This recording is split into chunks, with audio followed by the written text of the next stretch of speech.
And welcome back, everyone. Welcome back to another week as we have finally returned here with the PondCast, episode number 49. 49. I'm, of course, just VIP. With me, I'm joined by our lovely producer, Kerr, of course, in the background producing, and the lovely people in the chat as well. And, of course, all of our news, as we have a lot to catch up on. We have a lot to catch up on. We were not here last week. Last week, of course, we were buried in the non-stop EWC qualifiers. We just weren't able to have any room for our own events and our own broadcasts, which means we have a lot of catching up to do. We have a lot of catching up to do here this week when it comes to all the news, when it comes to the tournament results, and when it comes to all things StarCraft. And first things first here, something that was reported on, I believe, yesterday or around 24 hours ago, is that we do have some more news regarding Firefly. Now, for those that remember, it was reported on last year, end of last year, I would think around November, if not October, regarding Firefly and certain, I should say, disputes that were being had.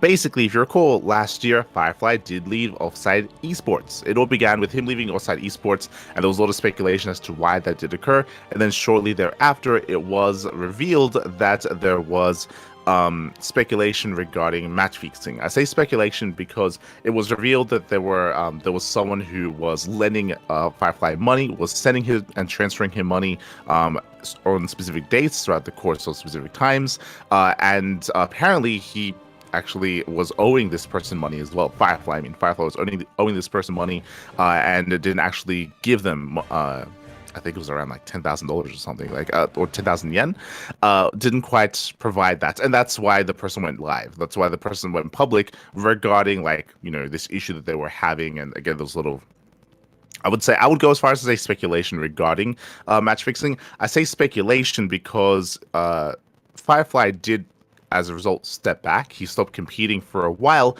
but he came back in December. And I remember I reached out to the SE Boy team about it. I was like, hey, what's going on? Because at the time he was competing in the Master Coliseum qualifiers. And I was like, is he allowed to now? Do we have any update regarding the match fixing? And I was told that for the time being, there was no hard proof that there was any match fixing, that it was, as far as they were aware, a loan dispute regarding someone lending Firefly money and not being able to pay it back. And that's as far as that had gone. I was like, okay, cool. And that is what we assumed, or at least that's, benefit of the doubt sort of thing. Of course, Firefly, he's kept competing. So he came back, kept competing in open tournaments, in World TV Mondays and Open Cups. And of course, he competed in the EWC qualifiers and qualified for EWC through the Asia region. And after that qualifying spots, after that qualifier, Jim, of course, a Chinese Protoss player, he went public. Part of the reason why he did was because Firefly qualified. Turns out that Jim was actually, he kind of came out about his own history involving match fixing. He did actually go quite in detail when it comes to I say quite in detail. He kind of went through his own story, talking about how he apparently, this is something that I was unaware of, but apparently he was in contact with Lei Feng. If you remember Lei Feng, he used to actually run tournaments back in the day. The Lei Feng Cups used to be a regular weekly tournament. Lei Feng, he was a big, I would say, I think he was even casting as well, but he was a content creator and tournament organizer many years ago in StarCraft. Now no longer is. But he spoke about how he got in contact with Lei Feng and they started, I should say, or he got him involved in something like gambling and match fixing as well. This was back in 2014, and he kind of went through his own history doing so, how he had done so in multiple times in his life. He kind of got in a way addicted to gambling, and he had a lot of debts, so to pay off those debts, he started doing match fixing. So he kind of went through his story, and then he started bringing up Firefly, how he had been the one that approached Firefly in regards to match fixing, in regards to throwing games for, of course, money, to earn more money, and that kind of kept going between the two of them in certain instances. And I think he went into detail as to specific matches as well. I think he even spoke about how sometimes Firefly didn't want to throw some matches, but other times he did, and then they would still, of course, keep that going for a while. And it also, based on the recounting that Jim gave, it also seems like he was the original person that had kind of exposed Firefly last year as well, but again he didn't take it any further. I think he spoke specifically that he himself was surprised that Firefly came back to competing again. Like he left the team, he was gone for a couple of months, they started competing again in December, and Jim said that the reason why he's speaking up now is because now Firefly qualified for EWC, and he feels like wrong that he's able to do that despite being involved in all this other stuff. So yeah, in the end, so Jim, he did kind of go public on this sort of thing. It also shows just how difficult it can be sometimes to prove something like match fixing as well without something like this, without someone kind of coming out with all this as well. So yeah, it's a pretty, it's pretty huge. It's pretty huge, pretty big. I mean, there was already a lot surrounding Firefly, especially because of what happened last year and because of him leaving Offside Esports and everything surrounding that. So there was already a lot kind of like plaguing Firefly for that, and now we have a little bit more confirmation as to the match fixing. And at the moment, at least, we don't really have any confirmation as to what EWC is going to do about it, or ESL, or whether or not they take Firefly's qualifying spot away and they give it to Lancer instead. For those who remember, Lancer did come second place in that qualifier, and we'll be going into those qualifiers later on. But this all does put that into question, and yeah, we'll see if EWC does step in and does take that away from Firefly, or if they let him continue to compete. It's we'll see, I guess. Time will tell. Time will tell. Or Jim would tell. I don't. Jim, he also was expressing how. I mean, again, it's a very long post. There's a lot that he gets into. I do recommend checking it out yourselves. There's definitely a lot that it goes into in regarding to specific matches. I think he even said himself that that I think he had like threatened to go public earlier with Firefly, and I think Firefly threatened to like call the police on Jim if he had done so and stuff like that. Like, there's like a lot of like disputing between the two parties already, and yeah, it's honestly it is a big shame. I think I said this last year when these things first came up around Firefly, how it was. I think I spoke about this with Yaku, how it was just a really big shame because Firefly is a really good player and he has a lot of potential as a player, and that's always the brutal thing about match fixing scandals, is that whenever something like this happens, it usually does involve a good player because they're the ones that have to throw games. Like, it's not about losing games, it's about throwing games that you should otherwise win, right? So like it usually does involve good players in the scene. Jim as well, right? Jim, he was also the best player in the Chinese region for a long time as well. So for him also to be right, like let's not just focus on Firefly here, but Jim likewise, he also claimed that he was also throwing games, he was also match fixing as well.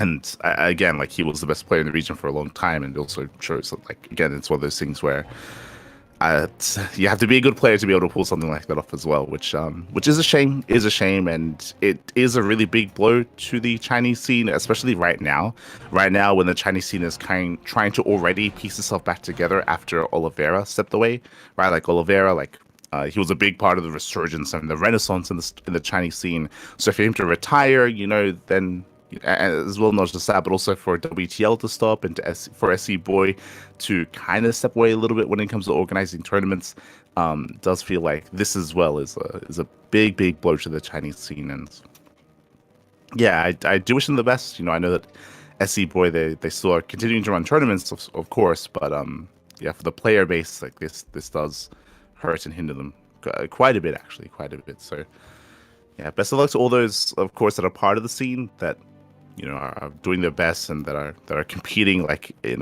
honest, I should say. And yeah, I guess only time will tell when it comes to what happens from this. I mean, I would assume most likely that the spot would go to Lancer from here, but we'll see what the decision is going to be when it comes to EWC. We'll see how much publicity this gets and if this does reach them as well. So yeah, it's a really rough thing, and I say, like, we'll see what happens just because this did happen, like, I think a day ago, like less than 24 hours ago, so it hasn't been too long since then. So yeah, we're still kind of keeping our eyes open when it comes to other updates. Oh. Meanwhile, shout out to Luis. Papi. What a time to raid as well. Talking about some unfortunate match fixing that's happening in the scene. So yeah, it's really disappointing. Really disappointing to hear, especially in regards to the players involved. 100%. I think we even either last week or even this week we're going to talk about how, I mean, Firefly, he even beat Max Pax. What was it like last week? Like once again, it's all this thing where he's a really good player. He's a really good player, and it is a big shame that he is wrapped up in all of this. And yeah, it's definitely a shame. Most likely as well, the least that would happen from this is that he most likely will be barred from tournaments. Again, like, he was able to compete in SC Boy events and in Wardy events and in other open tournaments because there was no like concrete like evidence or testimony like about any of this. Now that there is, most likely he most likely won't be competing in any of these tournaments either, for sure. So yeah, that's definitely going to be happening moving forward. So yeah, it's definitely a rough thing to start off with, but we have other esports related news as well, or esports World Cup related news to go over as well. Again, when it comes to what's happening with Firefly and all the news that's surrounding that, if we ever get an update, we'll be, of course, letting you know. Next PondCast, most likely. I mean, again, this only happened a day ago. We're probably going to hear more from this, so we'll have more updates.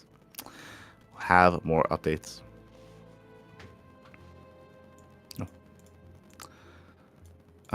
But from here, so speaking of, I just realized that it looks like Crank had a post about this as well. Interesting. But up next, we do have some news regarding Esports World Cup. I guess some lighter news, some more hopeful news. Definitely something to look forward to regarding Esports World Cup. As of what's happening here with Firefly, is that apparently they are putting together some videos, like almost like a mini documentary, surrounding some of the players, potentially some of the ex-champions of the Esports World Cup, including Clem. So Clem is going to be featured in that as well. It looks like they're partnered with Amazon, with Prime Video, so it looks like it most likely is going to be paywalled behind that Prime membership, but it is really cool to hear that there is going to be some content created around Clem and around the other esports competitors as well, the other ex-champions or champions from Esports World Cup. So yeah, it's really cool to hear that we're going to hear more from them, especially because it does look like the production value is quite high regarding it as well. So always exciting to see kind of content created around, you know, some of our own, especially Clem as well. Like, we spoke about this previously with Yakov, with Yaku, not Yakov. We'll get into that later.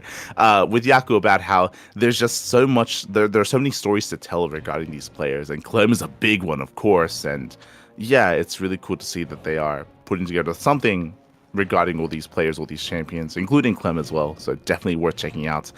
Coming soon, TM, on Prime Video.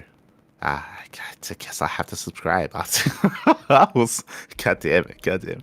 But yeah, yes, that's something to bear in mind. Is definitely exciting to hear. Definitely. Speaking of exciting to hear, again, we had to start with such a downer.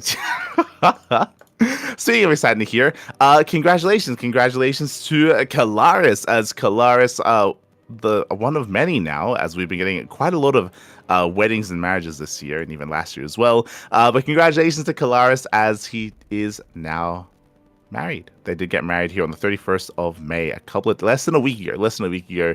So congratulations to Kalaris. Apparently Loco was also there, and I'm sure some of the others from the esports scene as well, like friends and family gathering together. And congratulations, Kalaris.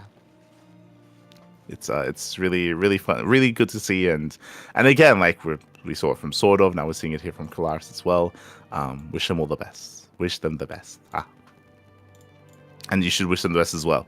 As again, photos are on social media, whether it's Twitter, whether it's on Instagram as well. They're all over the place. Congratulations. Likewise, that also leads us into our next bit of news here. That is going to be Epic LAN number 45. Once again, looks like we are hosting, or there's going to be another big offline event happening in the UK, with a $1,000 prize pool, or at least $1,000 prize pool. Once again, Epic LAN, they've just done a really great job at just hosting these regular offline tournaments that has even brought together some international, attention. I think it was for the last 2 Epic Lands where Geralt did travel all the way. Not just Geralt, the Rainbow as well. So yeah, we even have some players from, in the countries surrounding the UK traveling on over as well to compete. So really cool to see that the event is growing and getting more attention. And yeah, definitely worth watching as well, of course. Even if you're not local. I mean, if you are, you should be going. But if you're not local, tuning in, supporting Epic Land, always a good thing. Like, they've been running so many of these offline events, and I don't think they plan on stopping anytime soon. So shout out to those working behind the scenes on Epic Land. Likewise, that leads us into the RSL. I know a lot of people have been looking forward to the Revival StarCraft League. Of course, we already had the qualifiers. The main event still yet to begin, just because there's so much going on in regards to EWC and Home Story Cup and Star Wars Agora and GSL. But once there is some time here to take a breath, then I'm sure RSL is going to be coming at you. I think we already have confirmation. Yes, when it comes to the news, when it comes to the RSL, we already have the voted players. For those who remember, we had the qualifiers that we already went over, true, but there was also going to be a fan vote available to the players, or to the patrons, I should say, to vote on players that did compete in the qualifiers but didn't quite make it through. And in the end, we did assume that yes, Scarlet was voted in, SOS as well. They are big fan favorites, of course, and we wish them the best. Both in RSL and all these tournaments. So they're going to be a part of RSL. Likewise, I believe the groups have already been created, and we have dates as well, starting June 17th. So we're less than 2 weeks away from the group stage here of the RSL. Again, shout out to those working behind the scenes. Shout out to Gemini, shout out to State, Tasteless, Ziggy, and all the others over in Korea for creating the RSL, creating a Revival StarCraft League. Again, do check them out over on Patreon. Again, they've gotten a lot of support on Patreon, and no reason not to give them more, of course. What's important about the RSL is that this is the future of StarCraft in a sense, where right now, especially post EWC, there's just a lot of uncertainty as to what's going to happen. A lot of uncertainty as to what's going to be going on in the future of StarCraft. We don't really know what will happen. We don't really know what tournaments are going to be coming, whether we're at the next EWC. But what we do know is events like this will be being run, right? It's all about crowdfunded tournaments, whether it's Awardy, whether it's KSL, whether it's our tournaments, whether it's RSL, whether it's the Pixel Festivals, whether it's Youth Thermals, 2v2 tournaments, all these tournaments that I just mentioned are all crowdfunded. They're all funded by the community, for the community, and these are the events that are going to be persisting throughout, right? Regardless of EWC, regardless of EPT Pro Tour and all these other like offline circuits. So it's even more important to support these tournaments and to do your part in a sense and do what you can for StarCraft. And again, a shout out to those working behind the scenes for this event. I'm sure it's going to be amazing, and I'm definitely going to be tuning in. Some people were asking earlier, or they've asked us, I should say, just because we cover the qualifiers, if we're going to be doing any coverage. The answer is no. Just qualifiers for us. For us to help out in some way, then we will. But from my understanding, they have like their own studio, kind of booked or made, and I should say they're going to have their own production set up, and I'm sure it's going to be a blast. And I believe they also plan on having at least a portion, if not all, of the playoffs offline as well. So they do plan on flying players over if need be, and bringing them into the studio. So definitely a lot to look forward to. Lots to look forward to. When it comes to the groups, we have Group A, which is going to be Cure, Percival, Spirit, and Beyond. Jesus. Wait, hold on. I just looked at the groups. What's with all the mirror matchups? What's happening? What? We have a group of pure Terran. We have a group of pure Zerg. We have a group of almost pure Protoss. Looks like someone. Well, I guess yeah, it's pure Protoss. And then we have a group that's Zerg and Protoss. Group D is maybe the most balanced one, I suppose. But what's happening? Who made these groups? I was giving praise to those working. Gemini, what's going on? God damn it! I'm assuming it was Gemini. Gemini did actually draw this on stream, so this was actually a draw. I don't know how the tiers work because I didn't actually get to watch it, but yeah, he just kept pulling random matchups. Couldn't stop. Yeah. So if you want to blame anyone, blame Gemini. God damn it, Gemini. So Cure, Percival, Spirit, and Terran, we got a full TVT group there. Hope you all enjoy. Likewise, we have Hero, SOS, Down, and Clem. That's like what, 3.5 Protosses and half a Terran. So there you go. You have the PvP group there as well. I'm sure Clem could be goaded into playing Protoss and only PvP there as well. We have several Shin, Chem, and Solar, pure ZVZ in Group C. I would go as far as to say there's a chance that there's a chance that Several doesn't even make it out of that group, by the way. Based on the last best of 5 that Cyril had with Solar, like, it's going to be an intense group. And Group D, which is Raynor, Scarlet, Showtime, and Classic.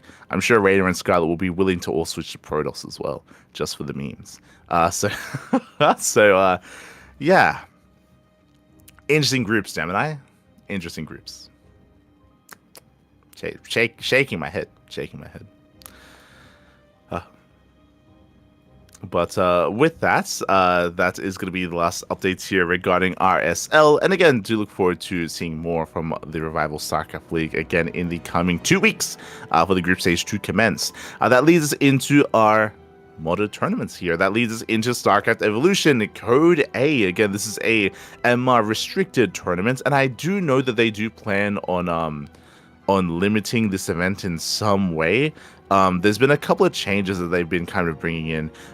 Again, I believe every single Code A, Prome has won. Prome has won every single Code A. So I think because of that, like, they were thinking about maybe doing like maybe even like a Legacy Weekly Japan kind of restriction, where if you remember in Legacy Weekly Japan, I think like if you win a tournament, like one of the weeklies, or if you win multiple of them, like you don't qualify for the prospect version. Like, they have like certain limitations regarding, like, you know, consecutive champions and being able to compete in some of the lower ranked tournaments.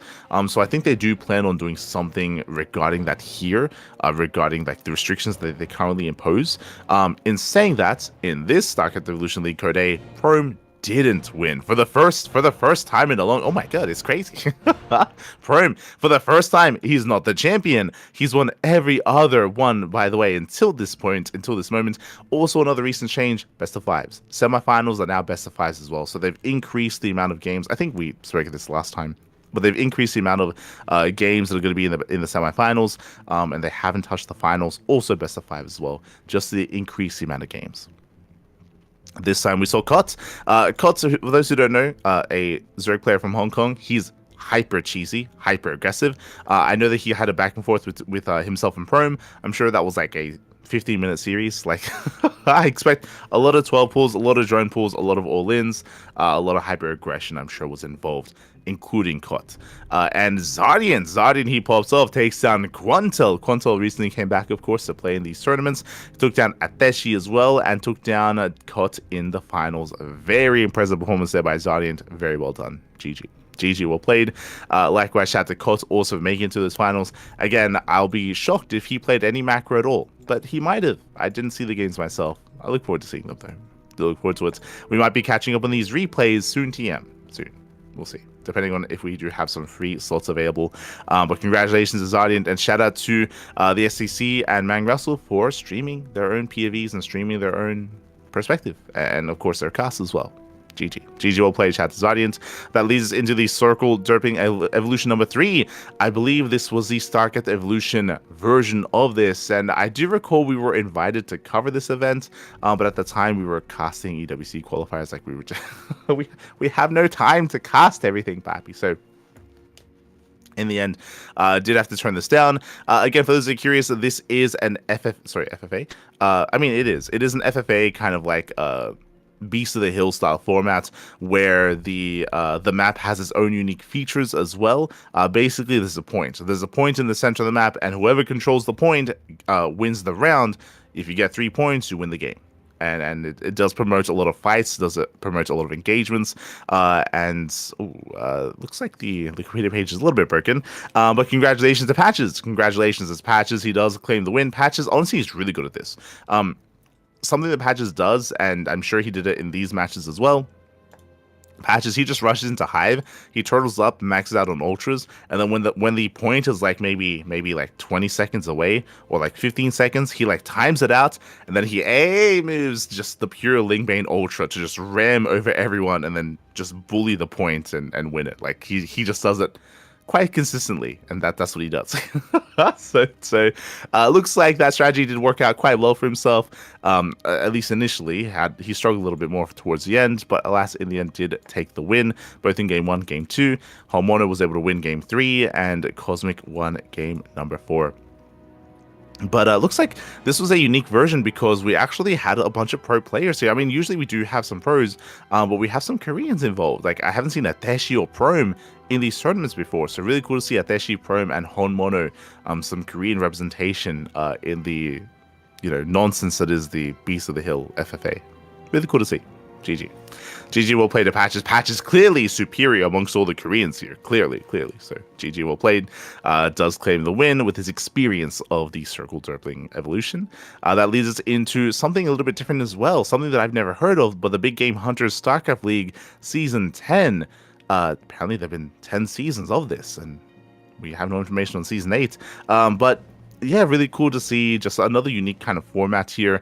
I mean, Big Game Hunters also kind of an arcade mode in StarCraft 2, and I didn't know that there were tournaments surrounding it. So it isn't just cool to see that there are tournaments surrounding it, but it's cool to see that there are some big names here as well. Like I see Greenert, I see No Money, Kneehead, Ledlix, Mitchneck, Jingming as well, Jay, Minizerg, Dronehard. Like, these are players, PSE. These are players that we recognize from 1v1 tournaments, and they're also competing in Big Game Hunter events as well. So really cool to see that they're, of course, competing in both different kind of formats, different kind of setup. Of course, Big Game Hunter is its own unique mod, but really cool to see that we have these players competing in these modded tournaments as well. So GG well played. It looks like it takes a while. I should say that maybe each round is like, on a weekly basis. Looks like the quarterfinals are done and semifinals and grand finals are on the horizon here. So they played out, not everything all together at once, but, via round. So best of luck. Best of luck to Jingming, Greenert, Ledix, and Kneehead in the semifinals. I don't know who to favor because I don't know how good they are at Big Game Hunters. I don't know. Regardless, best of luck. And there's also like divisions for lower tier player as well. There's division A, B, and C, so it's all, I believe, separated by MMR. So really cool to see that there's something for some lower tier players. I see Cos Phoenix as well in division B. There you go. Some of our amateur regulars. Let's go. So really cool to see Cos Phoenix and some others out there. Really cool to see. Toon Dragon. Oh my god, he's still playing. There you go. Toon Dragon. He's in division C. There you go. Did come second place. GG. It's great to see. Meanwhile, that leads us into our, speaking of amateur players and amateur tournaments, leads us into our next round of tournament results here. Leads us into the Amateur League Weekly number 127. For those that are curious, this is a kind of a league that does run on a weekly basis. They do split up tournaments for each kind of MR range, I should say, for Bronze to Platinum, Diamond 2 to Diamond 3, Diamond 1 to Masters 3, and so on and so forth. No money is on the line for the regular weeklies, but you do get points to be invited into kind of like an end of season championship. So points are gained over time, of course. This week for the week of 127, for the Bronze to Platinum kind of segment, we did have Your Edge. Your Edge did claim it in the end, was able to take down Atlantean, take down Tebs, and take down Atlantean again. Some of these players I haven't actually seen before, so really cool to see some fresher faces in these tournaments. Sometimes participation is a little bit lower here, but it's a great way to kind of like gain that tournament experience, like the reader process and, playing the same person multiple times in a row. Really cool to see that. Really good way to motivate players to improve as well. And congratulations to Your Edge for claiming that first win. Meanwhile, we do have the Veteran Weekly, which is D3 to D2. We did have Ibiri. Oh, player that we know, player that has competed in our tournaments before. Iberi does win the entire event here, does drop some maps to M the Great, but did actually win in the rematch 3-0. So strong showing there from Iberi. Very impressive performance. That leads us into the Prestige version. In the Prestige version, we did have Beast. Beast, he actually once again went down early. We saw this last time as well.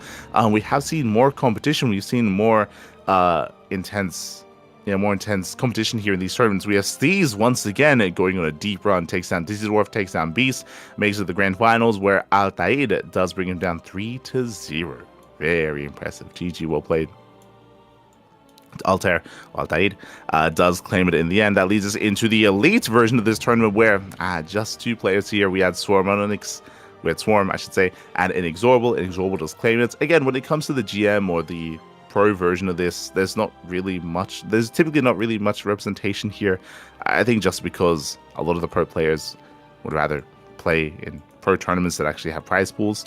So again, there's typically a little bit less representation here, but all the other kind of areas, all the other MMR ranges, they always have like a lot of players competing, and yeah, it's really cool to see, and I would hope to see more representation here in the elite version as well. Hope to see more. As that leads us into week number 128. Again, we have to catch up on 2 weeks worth of tournaments, not just one. So there's a lot to catch up on, and we'll get there. As up first, we did have once again the initiative version. Once again, bronze to platinum, and this time I just spoke about how, hey, we had a fresh set of players. This time Your Edge comes 3rd place, and we had possibly maybe coming in first another player that I haven't seen in this bracket before. I mean, maybe I just don't remember them, but yeah, possibly maybe does get the initial 3, does take down Ragnar 2-1. Did have an ace match there. Takes down Your Edge and takes down the X Dark Wolf as well. So congratulations, well done here to possibly maybe. Again, a player that I haven't seen in this bracket before, but once again, newer faces. Really cool to see. GG will play. That leads us into the veteran edition. Here, where we had M the Great make it to the finals. We had Tal Darim there. We have Nelzog. We have Kid Bengala as well. But in the end, we had Nelzog coming back from the lower bracket through all those best of ones and did take down M the Great, as they actually did not play against each other in the upper bracket, but did win there as he was able to come up from the top. Unfortunately, it looks like Tal Darim was not able to play in the lower bracket. Even though he was the initial player to beat Nelsdog in the upper bracket, he wasn't there and there was a walkover instead. So it looks like unfortunately something came up, wasn't able to compete, and in the end Nelsdog claims the win. GG well played. That leads us here into the Prestige version, where we do have once again, I see a similar setup here. We had Altair or Benoni. We had Benoni taking down Beast 2-1. I did see the same result last time. Dizworf went down a little bit earlier in the tournament. We had Anatar take a map off of Altair, and in the end, Altair does claim the 3-0 win over Beast in the finals. Very impressive result here. 2 weeks in a row. I think Anatar may be Ziggur. I think he has changed the name again. Oh, there you go. There you go. Also, I hope that was a 3-0, not forfeits, because if we hover over, there are a bunch of 99s in the finals. I don't know if that was maybe placed incorrectly, but if not, that might have been a walkover finals. I hope that they played it out, though. Hope that it was played out. Hopefully that wasn't any forfeits or walkovers. Hopefully. Regardless, GG well played. Altair does claim the win. That leads us into Elite. Elite here into the Elite version of the event. This time, more representation, more players showing up. Do love to see it. We had Undertaker, we had Nico, we had Ericon, and we had Cobblestone in the end. Nico Mabadi, who we have covered in the past. Mabadi, Nico, Geneva, goes by many names. Does claim the 3-0 in the end over Ericon.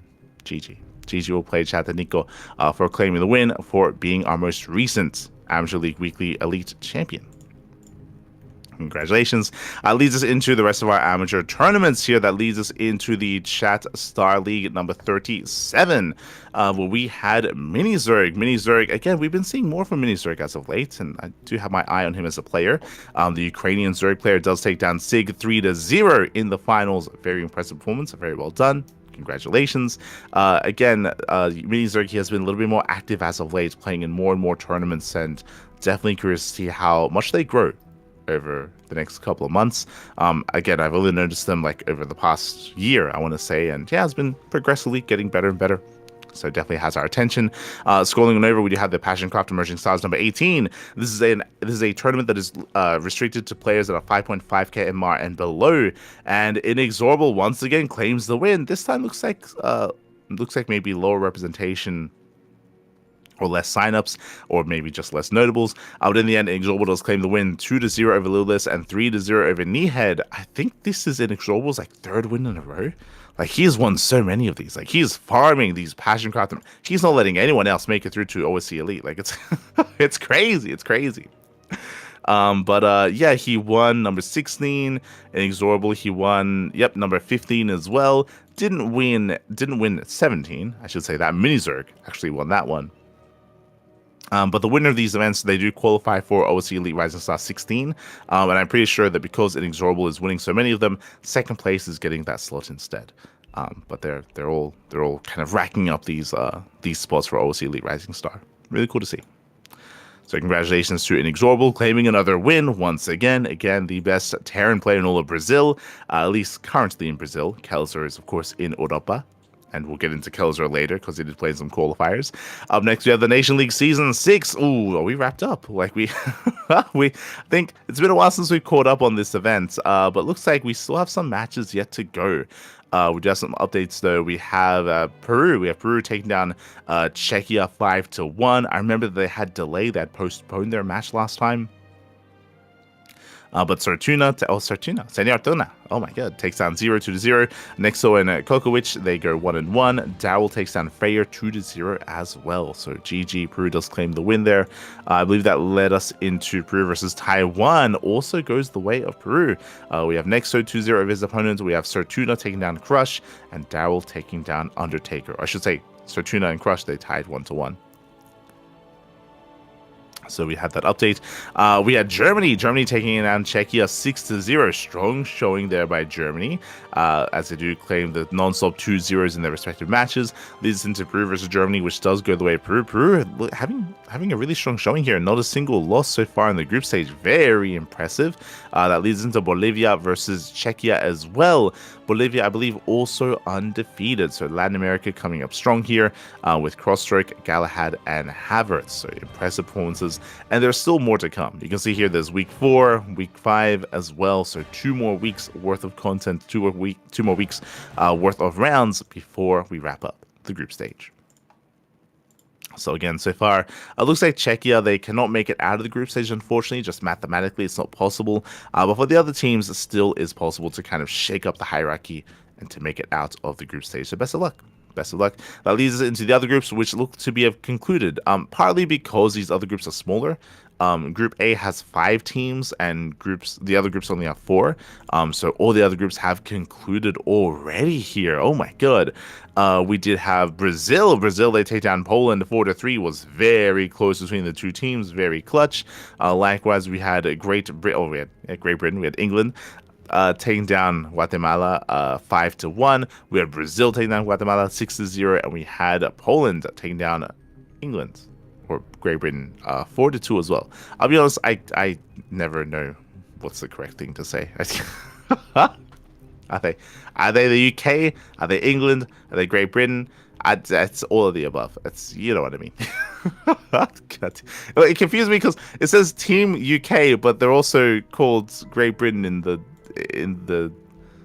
team standings. Why? Who knows? Group C, we had Group C. So in the end, Brazil and Poland, they do make it out of the group. Actually, it looks like it came down to the head-to-head. You can see Poland and the UK, they actually had tied map score there, and I believe in the head-to-head, Poland did defeat the UK 4-2. So in the end, came down to that one series, and Poland did make it through. Congratulations. Heading over to Group C, we had Team Hungary and the US making it out in first and second place. So very impressive performances there. We did have Hungary taking down Sweden 4-3. It was a very intense series between the two teams. We had the US taking down Costa Rica 4-3 as well. Once again, just really close matches here in Group C. We had Hungary taking down the USA, and then we had Costa Rica taking down Sweden as well. So GG, well played. Again, some really close and really clutch matches here in between all the teams. In the end, Hungary and USA do make it through. Leads us into Group D, where we had Kazakhstan and Italy making it through. France and Ukraine barely not. As we had Kazakhstan taking down Italy 4-2. yeah, in a pretty still close series nonetheless. Came down to the first initial matchup between Chris Across and Taru. We also had France taking down Ukraine 5-1. Very impressive. Led us into Italy taking down Ukraine 4-3, and Kazakhstan taking down France 4-3 as well. So once again, a lot of 4-3s there. And we have yet to seed our playoff bracket as we still have yet to conclude Group A. So Group A is still ongoing for the next 2 weeks. Once they wrap up, we can start the playoffs. Best of luck. Best of luck to all the teams. Best of luck to all the competitors. That leads us into the All Things Protos Team League Circuit 2025 Spring Split. I believe we already wrapped up the group stage last time, but now we have the playoffs concluded. I think we might have gone over... Yeah, we did go over the seeding matches as well. So we went over the seeding matches. In the end, we had No Monkey Magic barely going down to Feline. Feline with the 6-5. Oh my... It went the distance. That's crazy. Oh my god. We had Nihed and Nisho tied 1-1. We had Angra taking down Ogma 2-0. We had Ledlix and Spazzy tied 1-1. We had Wingnet taking down D-Smoth 2-0. We had Cognite and Mirage 1-1. And in the end, Spazzy barely took down Ledlix 1-0. Very, very close matches there. Very intense. Wait, what's with all these what's happening? Why is everything going to the ace match? That leads into the quarterfinals with Feline. They barely take down Smurf Time. Spazzy and Hydra tied 1-1. Nisho 2-0's Lewis. We had Angra taking down Takua 2-0 as well. Enport 2-0's Mirage. Mars 2-0's D-Smoth. And then Spazzy, once again, the ace player, the captain, takes down Hydra 1-0 in the finals. And that led us into another ace match. It's like the semis. We had Akedan and Spazzy tied 1-1. We had Ibri taking down Angrat 2-0. We had Nisho taking down Anticore 2-0. We had Mirage taking down Dinkomen 2-0. We had Haroku over D-Smoth 2-0. And then Spazzy, once again, the MVP takes down Akedan 1-0 in the ace match. GG, Feline. They barely take down the Viet Cong. And that leads us into the finals, played out in 3 days' time. Blinken versus Feline. I mean, they have a lot to live up to. Every series so far has gone to the ace match. They better do it again. They have to. They have to. I would hope so. So best of luck. Best of luck to Blinken. And best of luck to Feline. As Feline, they've put in the work. They've definitely gone through a lot together as a team. And best of luck. Best of luck in the finals. Best of luck. Shout out to Gemini, of course, for hosting the event. And as much as we were memeing on Gemini regarding the RSL group selection, has done a great job when it comes to hosting the events and bringing together kind of all the storylines of all the players as well. So big shout out to Gemini for all the work that he does for the All Things Protos Team League. That leads us into our regional events and show matches. That leads us into Little Stormy Cup number 20. It's been a while. The Little Stormy Cup is an event that began, I want to say, like around the start of the year or not too long ago. Sorry, back in 2024. But I feel like there was a long hiatus. There was a long hiatus between the 19th edition and this edition. I mean, this is the first one of this year, actually. So, yeah, I'll be honest. I didn't think we'd see it again. I'll be honest. Little Stormy Cup ended back in December of last year, and we've been without it for almost 6 months at this point, or actually 6 months. So yeah, it's been a while, and I just assumed that maybe we just wouldn't see it again, but no, it's back. It is great to see it back as well. Great to see it back. In the end, we did have a best of 9. Jesus. I think it was just a best of 9 because of the lower turnout, if I'm not mistaken. Yeah. So normally it would be a best of 7, but looks like they did agree on a best of 9 instead. Minovik 5-0 over Aden. Congratulations here to Minovik.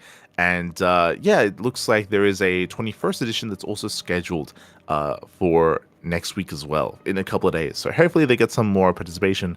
Hopefully some more players get involved. Fingers crossed. Fingers crossed. As that led us into K-Cup France. Fun fact, we were actually scheduled to cast this event, but I mentioned this before, there's just been so much going on, so much StarCraft, so many qualifiers that unfortunately we weren't able to cover this event. But it's really cool to see basically a qualifier for a future championship that is being run by Kanoya. And it looks like the top 4 players did actually get a seed into the K Championship. So really cool to see. And we should be covering that in English as well. Like we we ourselves here, the CranKy Ducklings, are going to be getting involved. But the best of the best in France did take part in the French edition of this tournament, and we had Arogfire. Arogfire, he does come out. Oh, my apologies. I just assumed. I just assumed that it would be Arogfire. He does qualify. So does DNS. So does Deka. So does Shino as well. We have the top 4 players from France making it through, aside from Clem, of course. But DNS with the rematch, he does come out from the lower bracket, and he takes down Arogfire 3-0. I'm just a little bit surprised because DNS nowadays, like, I rate DNS very highly. Like a year ago, he was very active.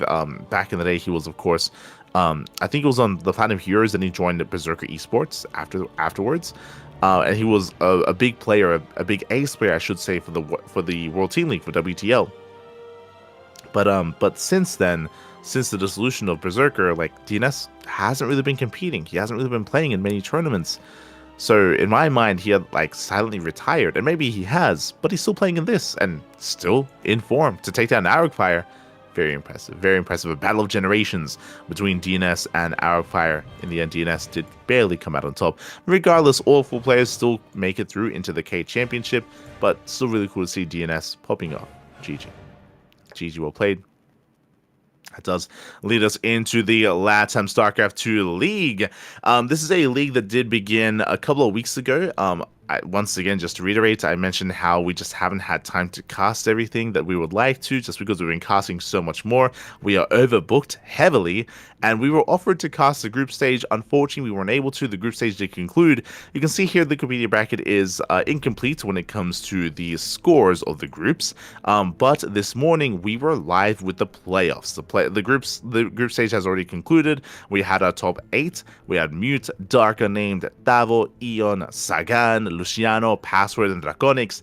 And if you missed out, I highly recommend the VODs. It was a blast. It was a great tournament, a great quarterfinals, especially the 2 TVPs. Like Sagan, Luciano, and Password Draconics, they were the highlight of the broadcast. And everyone had fun. We had some very close games. Very close, very clutch.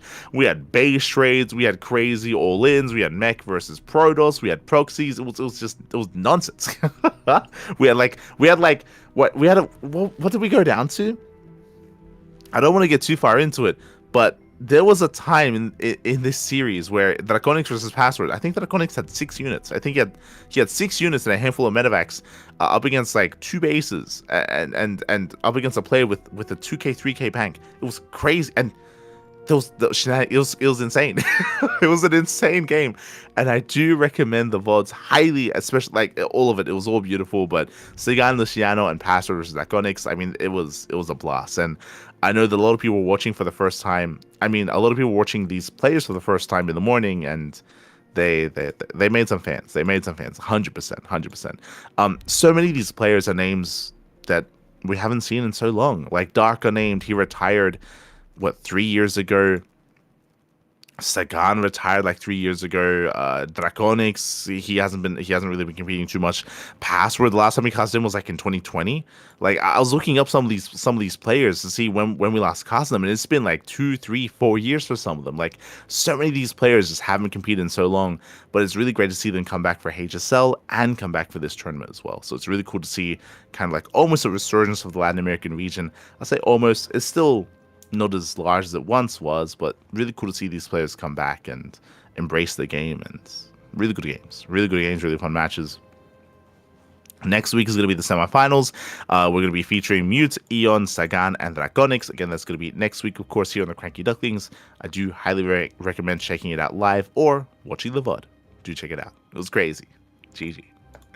GG, well played. Oh, and of course, it's organized by Invernalis. So shout out to Invernalis Esports, shout out to Enki, shout out to Crown for putting in the hard work for running the event. That leads us into the Legacy Weekly Japan Prospect number 457. Oh boy, again, the Prospect version of this event is a little bit more for the amateur players or for the up-and-comers. In the end, we had a player that I'm very unfamiliar with. We had Noah Shirayuki. I don't think I've seen this person win one of these before, but congratulations, does take the win here 2-0 over Kaiman 3. Very impressive.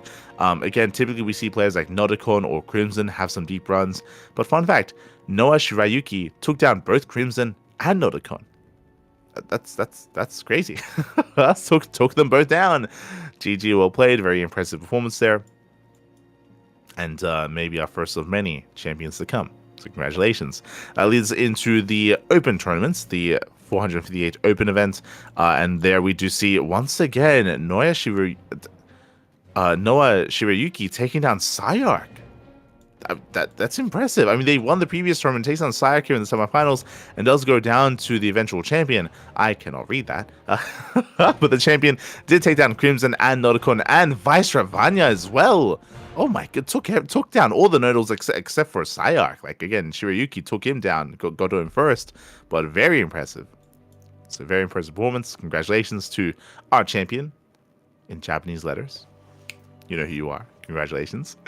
And again, shout out to those that work behind the scenes on the Legacy Weekly Japan events. They've been running them and hosting them for so long. That leads us into the Jinking Team League 2025 spring regular season. The league has been running on a regular basis, of course, and we do have an update. We have round 5. Round 5 has concluded. We have Triple H. We had Sly Twinkle taking down IW. Triple H takes down Ghost Runner. We had Jolly with Loves taking down Navy Tiger, and Young Zest taking down his opponent as well. Against Starlight Twinkle, they're one of the stronger teams in the league. We expect them to go far. Strong showing this week. Strong showing. Leads us into PCEC up against Hist. Likewise, they claim the win 4-3. Very impressive. Again, I rate Hist quite highly, but TATP did lose this series. Kingslayer won his, but alas, he did lose in the ace match. So GG. That leads into Rookie Warpgate up against Elpis. Elpis, they have recently acquired, I want to say they got some recent mercenaries in a sense, but look, regardless, they're a strong team, and they take the win 4-2 with SCV, Restart, and Miggy being featured in that series. And leads into Toad Project against Little Fairy. Ooh, a player that I'm not familiar with, but we had Ultramarine. Ultramarine did go down to Daydreamer. We had Ear taking down Compass 2-0, and DYYS losing his series in that third match. And in the end, Toad Project take down Little Fairy. That's a big win. I rate Little Fairy quite highly, but I would also say that they didn't field their best players.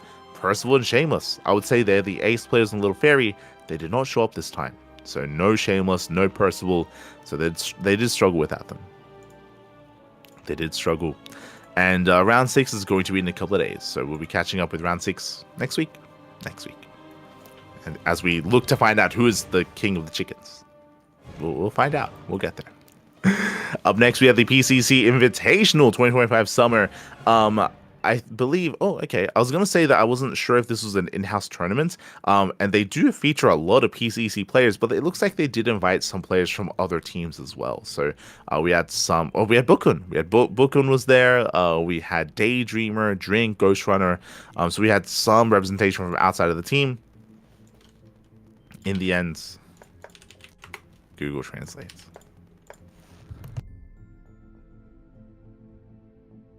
Oh, there you go. In the end, Sarah Kerrigan. Full name, by the way. Sarah Kerrigan, who is not even playing... Oh, I guess it makes sense. I was gonna say not even Zerg, but you could argue that Sarah Kerrigan was initially Terran, so that makes sense.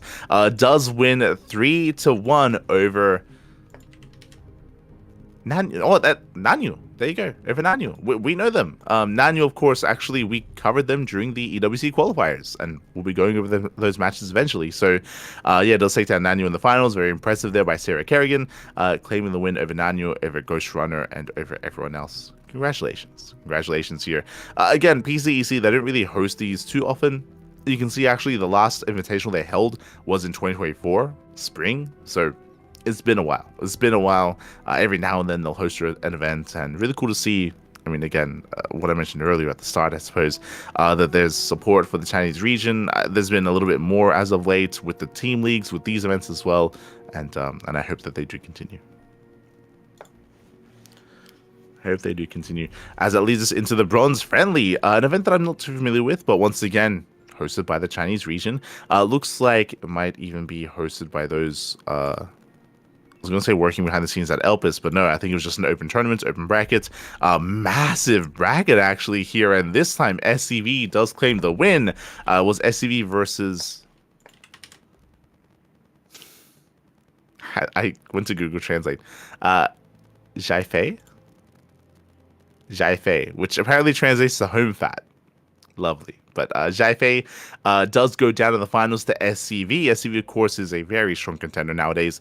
Even took down Silky. Yo, takes down Silky 2-1.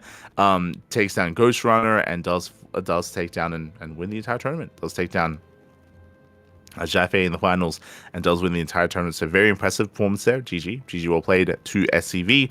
Does claim the win.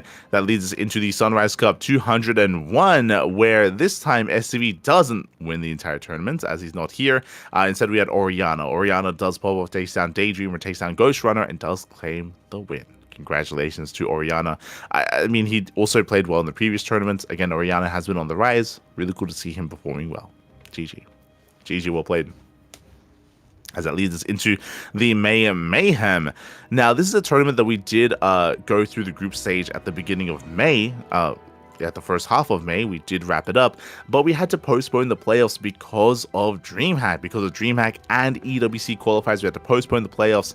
Again, in the group stage, we had Shin and Cure struggling. Max, Hero, Showtime, and Clem popped off. This was a 6-player invitational. We were the official English casters. Inu was casting in Korean, and we had Kabi Ray casting in Russian as well. And in the end, we did have our top 4 players making it through into the playoffs. We had a Hero. Hero took down Max 3-2. That was a very close series, by the way. Things were looking dire for Hero. Max, he was up 2-0, and Hero, he won 3 games in a row with non-stop all-ins. it was hyper aggression. We saw some Phoenix play as well. It was a lot of fun. Very intense. In the end, Hero does take down Max.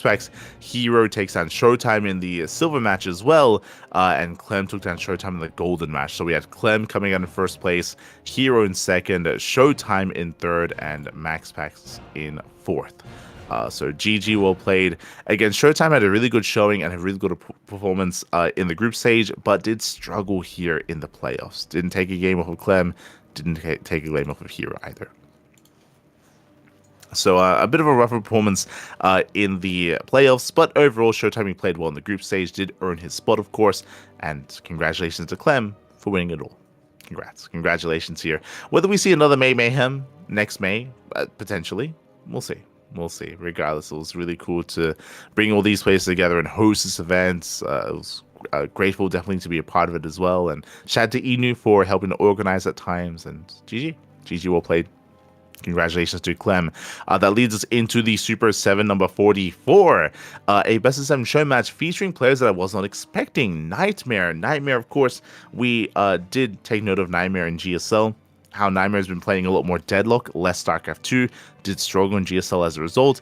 And here, Nightmare in his prime I would have favored, but no, Nightmare, he has been less active as of late, and Wayne pops off. Wayne claims the win 4-1. Big win there for Wayne. Big win. GG well played. Does take down Nightmare in the end in that best of 7. And that leads us into our OSC tournaments here. Oh boy. Leads us into our OSC events. We have the OSC Elite Rising Star number 15. We have some progression. Remember, we've been getting a list of players qualifying for 16, and that's coming soon, TM. But for now, we have to get through 15, and it's gonna take at least 6 months. We'll get through it eventually. We'll get through it as it is estimated to end in December. Kappa. For now, we had Jimmy. Jimmy takes an Arcfire 2-1. I apologize for some of the things I'm about to say we've already gone through. It's hard to know what is the new update, what isn't. But Jimmy takes an Arcfire 2-1. We have Knifeface vs. Hydra still ongoing. Percival takes an Art 2-0. Zebestis takes on Mixu. Nickrak takes on Art and Chance. Oh, actually, I remember seeing that Chance had a really deep run. But Chance, he is knocked down to the lower brackets. So, my heart goes out there to Chance, but still really cool to see him competing. Pappy's up against Milky Cow. Milky Cow takes down Luna C. So the upper bracket is progressing, and there is still a lower bracket as well. Jomek got knocked out by Sig. Big win there for Sig. Very big win, actually. Rebellion knocks out Hon Mono. Moja knocks out Mino VK. Inexorable takes down Ledlix, Shameless takes down Hatsu, and Iroh takes down Demi as well. And Iroh forfeits in the next round. Feels bad, man. Feels bad. But there's a lot of matches going on. That's why it takes so long to update, as there are just so many series still to progress and still to keep going. So Eventually, we'll wrap this up. It'll take a couple of months, but we'll get there. We'll get there. We'll get there. Feels OSC Elite Rising Star. That leads us into this week's OSC King of the Hill. King of the Hill Weekly 202. This is, of course, a best of one style format. King of the Hill. What just happened? Eddie? Yo, Eddie's fighting for his own money. I just realized. So, we had Kanoya and Eddie in the first round. Have we ever seen Eddie play before? I was curious. Eddie's online handle is Cavalier. That is Eddie. That is the owner of OSC. I don't know why he's playing in the tournament, but okay. So Eddie steps into the ring. He wins some money. God damn it. Takes on Kanoya. Kanoya, of course, is a French caster and streamer and a good friend to the channel, of course. And again, fought his heart out, but does go down to Eddie. I've played against Eddie before. Eddie, he's an animal. He's ay. But yeah, so Eddie does claim the win there. He does go down to Sebestis. Sebestis does go on a bit of a streak over Eddie, and over Moja as well, but does go down to Hydra. Hydra takes down Sebestis, does fall to Baby Marine. Then Creator, he goes on a tear. Oh my god, Creator takes down Baby Marine, Mixu, Cham, Percival, UD Soldier, Nickrat, Jumi, Night Phoenix, Cham, and does fall to Jumi at the end. Jumi, he is of course a strong contender, has been looking very strong as of late, but a very impressive run there by Creator. Very impressive. In the end, was able to claim 9 wins in a row. So I was just kind of so to win 9 in a row. So very well done there. Very impressive performance by Creator.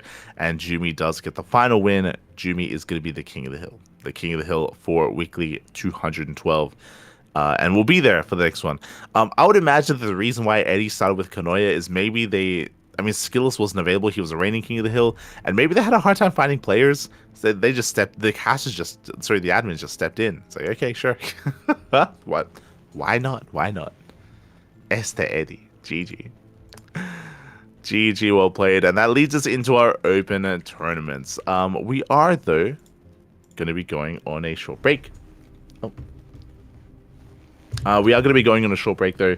Again, there's just a lot to catch up on, a lot to go through, so we'll be going on a short break to catch up. Yo, I see Chadman in the chat. Oh my god, it's been years. Speaking of OSC, so it would be cool to see Chadman playing in one of these again in the future, for sure.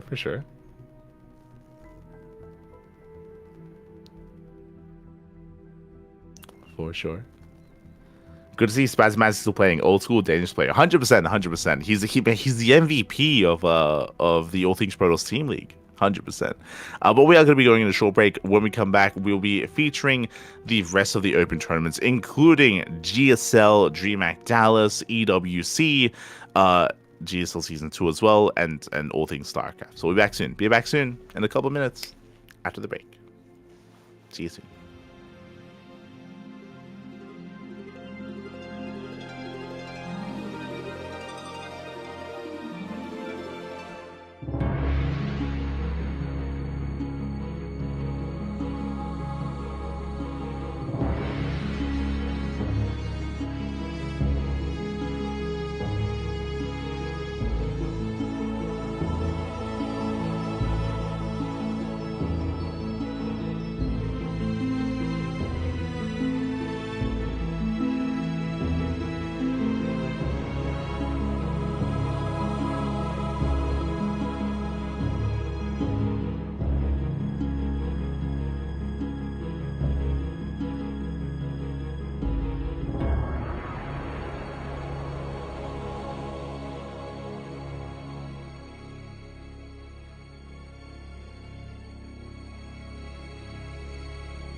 welcome back, everyone. Welcome back to the second half of the PondCast. PondCast episode 49. We just went through the news of the week. We just went through most of the tournaments, the regionals, the show matches, modded tournaments, OSC.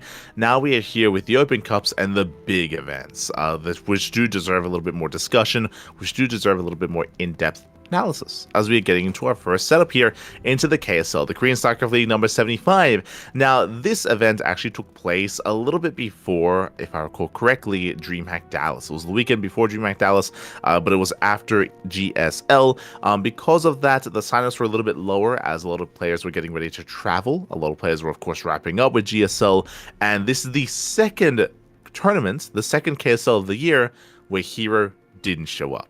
So he didn't win. Let's go for the second time this year. Again, Hero, he has won every other KSL in 2025 except for two, this one included, because he didn't show up. So he graciously, after winning, we'll get there, after doing well in GSL Season 1, he graciously allowed other players to actually win some money here. So shout out to Björn. Congratulations to Björn, as Björn does claim the win here. Björn, he did take down Joe the Willows 2-0, did take down Rogue 2-0, and took down Solar 3-1 in the grand finals. Very impressive run there by Björn. Björn will be our most recent KSL 75 champion. Congratulations over Solar. Solar had a good run himself, don't get me wrong. He was able to take down Creator. Again, a bit of a smaller bracket in general here. A bit of a smaller bracket does go down to Björn. Björn was, of course, being a little more aggressive here. Didn't rely too heavily on 8 Raxes, I will say that. We had some more standard play, but aggressive play nonetheless. And we did see that Solar was having a bit of a harder time keeping up with that aggression. Regardless, GG. GG, well played. Congratulations to Björn, claiming, I think, his first KSL win of the year. Just because Hero is one or the others. I mean, let's say congratulations to Björn. Congratulations. As that leads us into something that we just mentioned, GSL Season 1.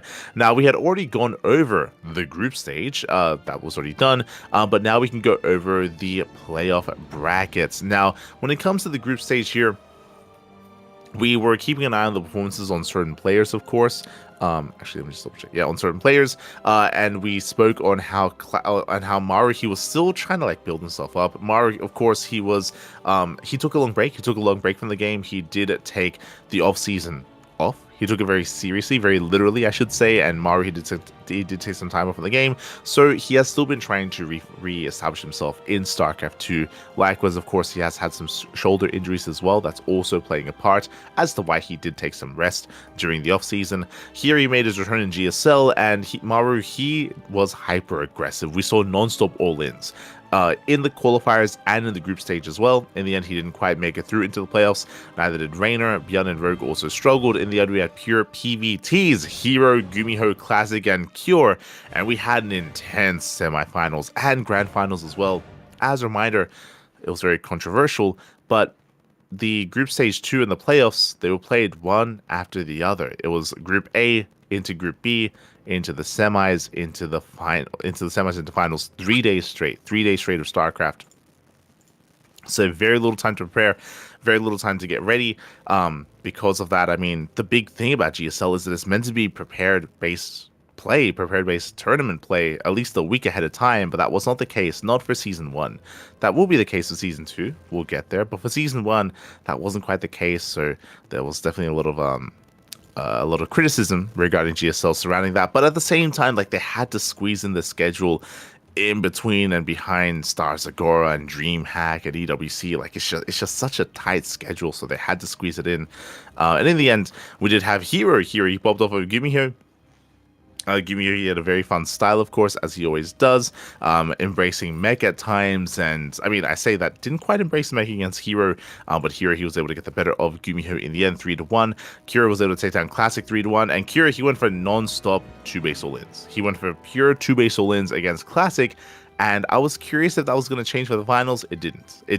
Curie, he was hyper aggressive this entire season of GSL, non-stop all-ins against Protoss players, and that continued here in the finals against Hero. And Hero, he was going for almost some hard counters as well. We saw a lot of Robo openers. We saw a lot of 3-gate blink openers staying on 2 bases. We saw a lot of charge openers as well, trying to hard counter tank pushes from Cure. and at times it was working. At other times, Hero was overextending and was being maybe too greedy at times in the aftermath, not taking it seriously. It was very intense, very back and forth. In the end, Hero barely got the win, 4-3 over Cure. But that was a very intense and very chaotic finals. I think we got like one macro game, and Cure was kind of forced into it because an all-in failed. But even then, like, just so much aggression and so many intense and short games in that finals. It was a lot of fun. It was a lot of fun. If you want some long macro, we didn't get that at all. So if you want some like maxed out armies and like 4 base versus 4 base, you don't really get to see that here in this finals. It was a little more intense, a little more hectic, and I was all for it. GG well played. In the end, Hero is our first GSL Season 1 champion. Not just our champion, but Hero, he also does earn a spot at the Esports World Cup thanks to this win. So GG well played.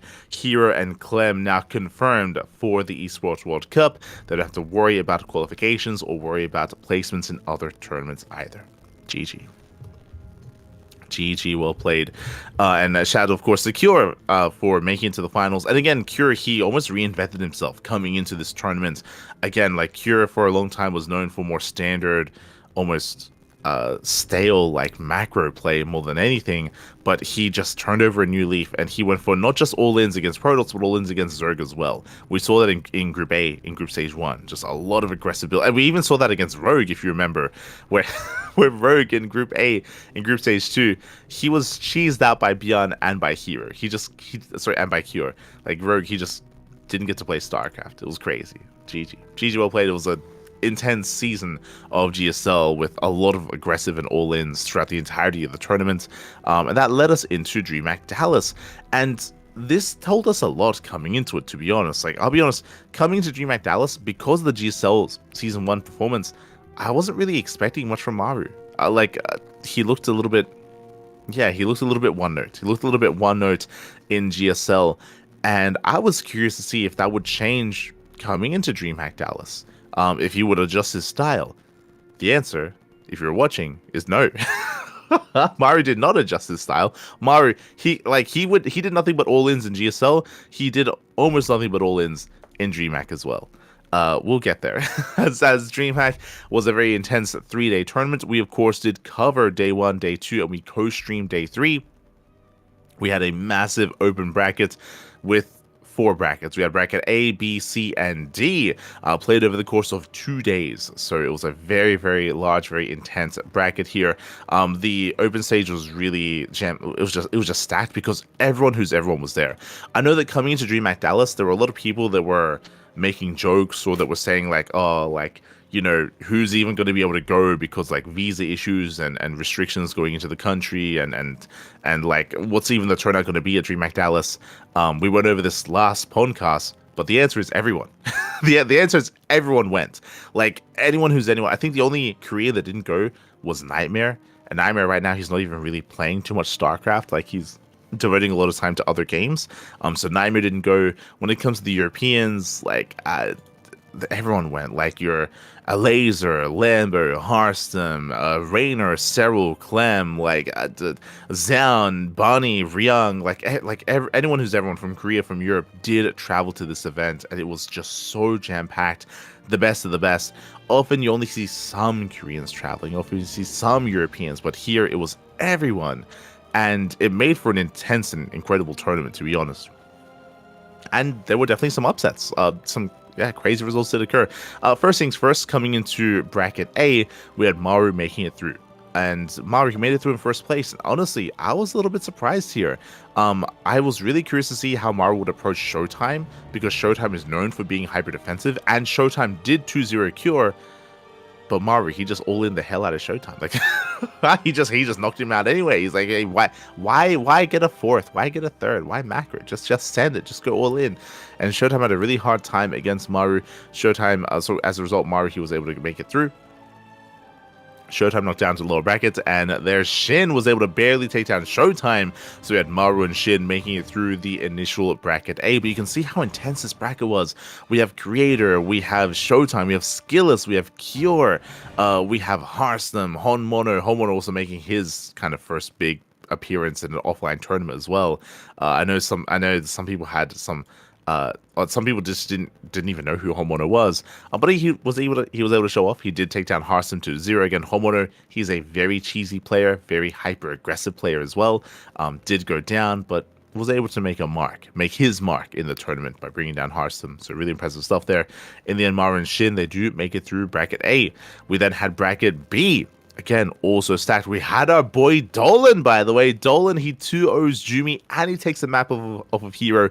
Dolan, also known for being a little bit cheesy. For being hyper-aggressive, bringing together these all-ins. Dolan had a good performance. We, of course, covered all these brackets, and we covered Hero Marine versus Down. That was a crazy series. Like, Hero Marine was looking so good against Down. I had a lot of expectations of Down, but he was unable to keep up with the speed, with the aggression of Gabe. In the end, Hero was able to make it through, Gabe at least. I do recall, I didn't get to see the games myself, but I did hear that Hero versus Reina was a little bit disappointing. I think a lot of people had high expectations of Hero, and Hero was looking a little bit lackluster against Reina. So Hero did struggle there. In the end, got taken down, but he was able to go through over Rogue. Rogue, he did struggle here against Hero. Rogue was the one that knocked out Gabe as well. He 2-0'd Gabe, took down Mana 2-0, and fell to Hero in the qualifying match. But we also had a Jumi, we had Geralt, we have Astra, we had Foxer, Dolan. Great to see some more local representation with these top NA players, but also European and Koreans as well. So again, just really stacked. Reina, of course, Reina did make it through from the upper brackets, Hero from the lower. Let us into Group C, or into Bracket C. Bracket C, we had Clem. We had Clem taking down Percival, taking down Estrella. Had a very intense series with Estrella, by the way. Estrella, his PvT is looking insane right now, looking very strong. In the end, Clem does make it through in first place out of Bracket C. Takes on Classic 3-0. Scrolling down, we had Bunny. Bunny did eliminate Percival. He eliminated Björn. He eliminated Estrella. Bjarni, he eliminated almost everyone, but went down to Classic in the qualifying match. But again, you can see here in this bracket, we had Lambo as well. We had SOS. SOS making his return. We had Mixu. We had Zane. We had Zhuge as well. We had, of course, the NA representative. I think I myself was hoping that Estrella would make it through.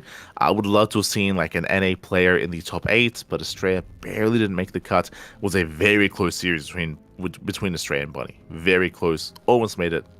Barely not. Not quite. Barely not.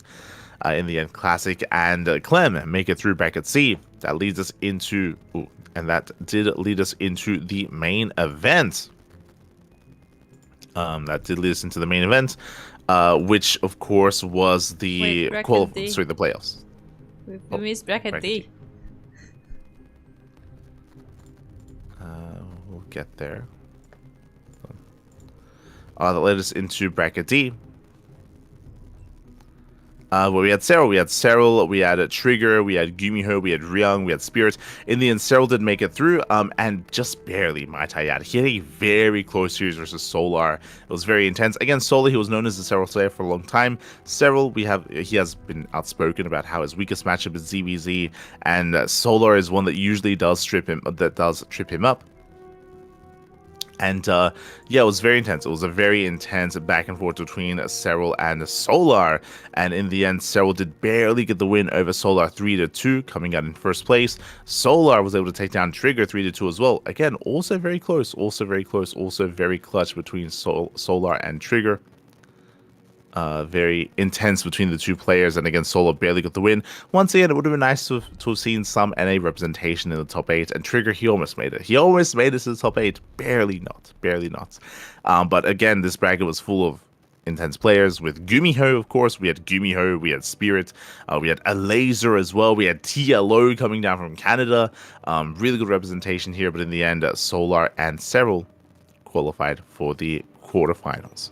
Speaking of, or for the playoffs, I should say. Speaking of, we then had the playoffs. Again, that was the final day. The final day was, for the most part, all of the playoffs.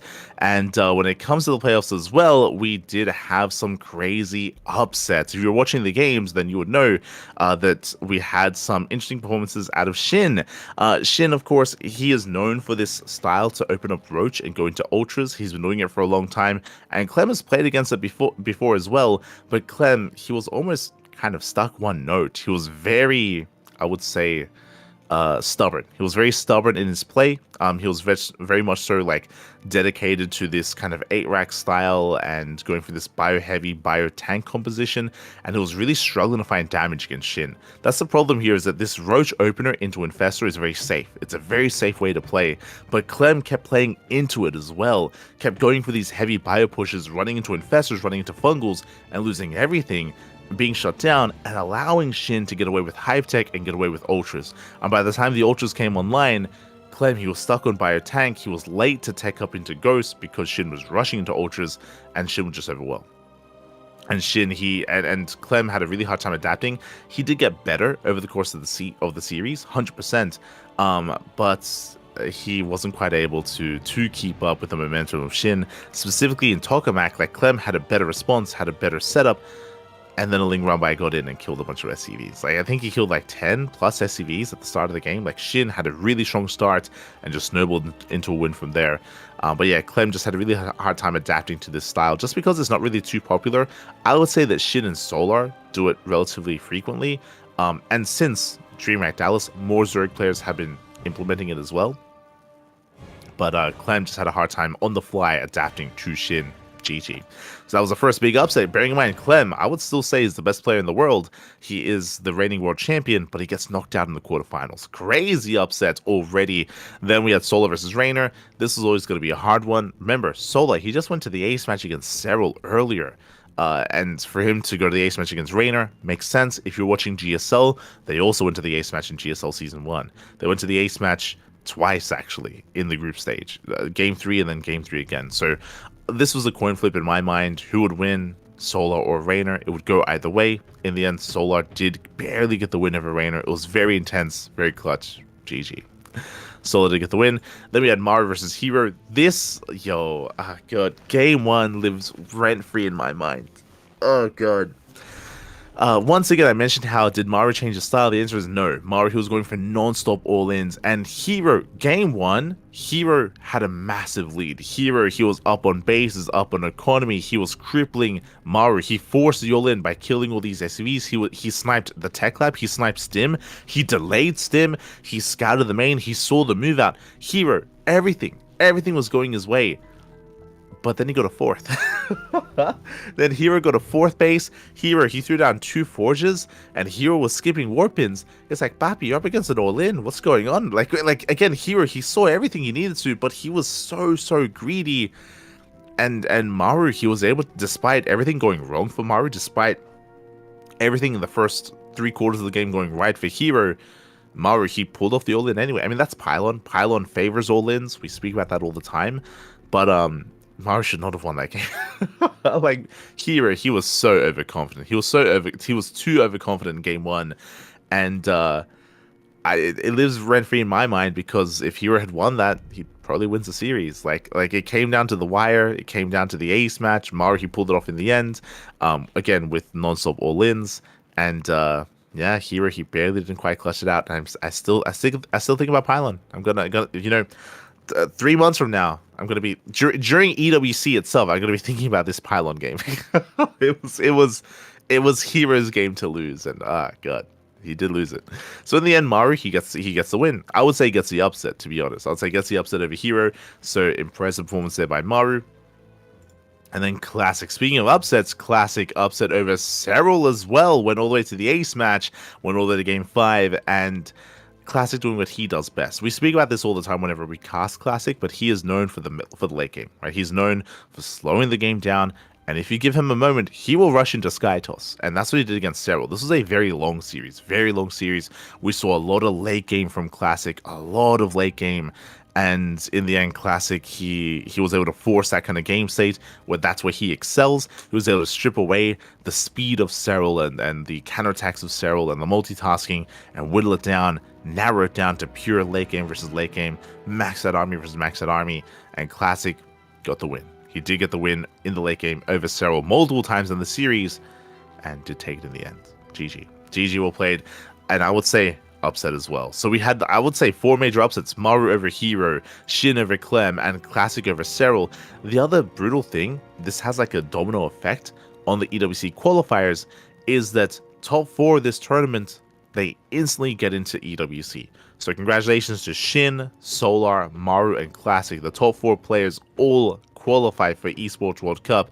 They're all going to be invited now, and that means that the European qualifier is that much more stacked, because Reina and at least Cyril, like I think everyone expected at least Cyril to make it through into the semis and not have to play in the qualifiers, but because of the turnaround of these quarterfinals, it means that both Reina and Cyril had to be a part of the qualifiers themselves, of the EWC qualifiers.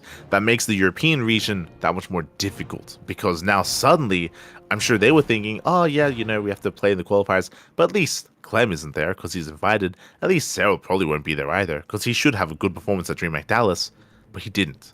And that just hurt the European scene so much more because of that. So I know there was a lot of smudging going on from the Europeans because Cyril went down here. It made it more difficult for them coming into EWC. But we'll get there. So again, a dominant Korean performance here in the semifinals. In the end, Shin versus Solar also into the ace match. Again, Solar, he barely was able to edge it out over Reina and Shin in the ZVZs, made it to the grand finals. Maru had a strong performance over Classic. Non-stop all-ins there as well, by the way. Non-stop all-ins. Maru does take it over Classic, does advance on to the grand finals.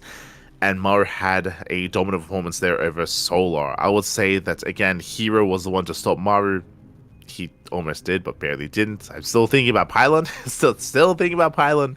And Maru, he had a much easier time against both Classic and Solar.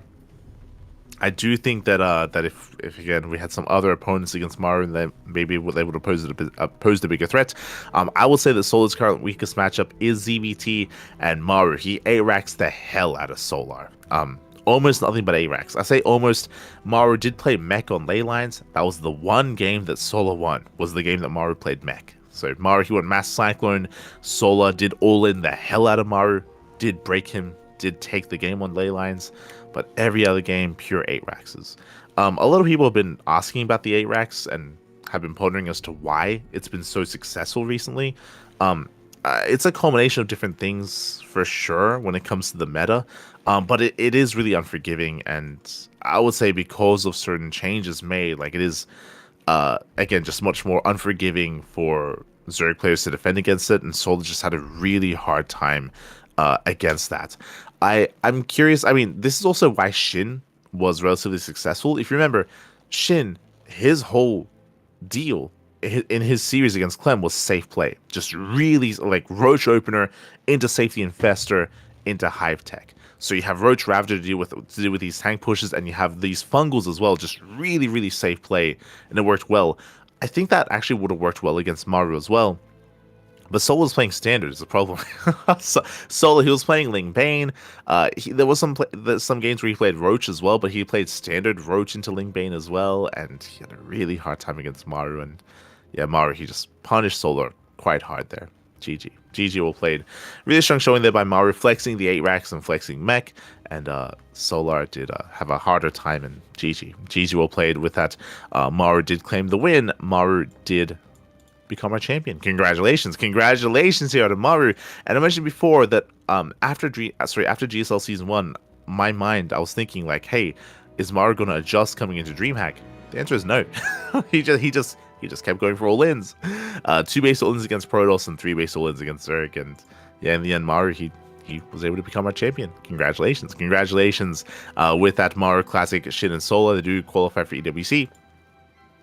And DreamHack did lead us straight into the Esports World Cup qualifiers. Again, this was such an intense week of StarCraft last week, and we did cast every single qualifier except for one. It's a bit of a sad story. We'll get there, but the Korean qualifier is the only qualifier that, fun fact, no one casted. No one casted the Korean qualifier. We were there to cast it, but the game was patching. There was a patch that was released last week, and it took over 2 hours to patch the game. So I was there. I went live. The VOD is on Twitch.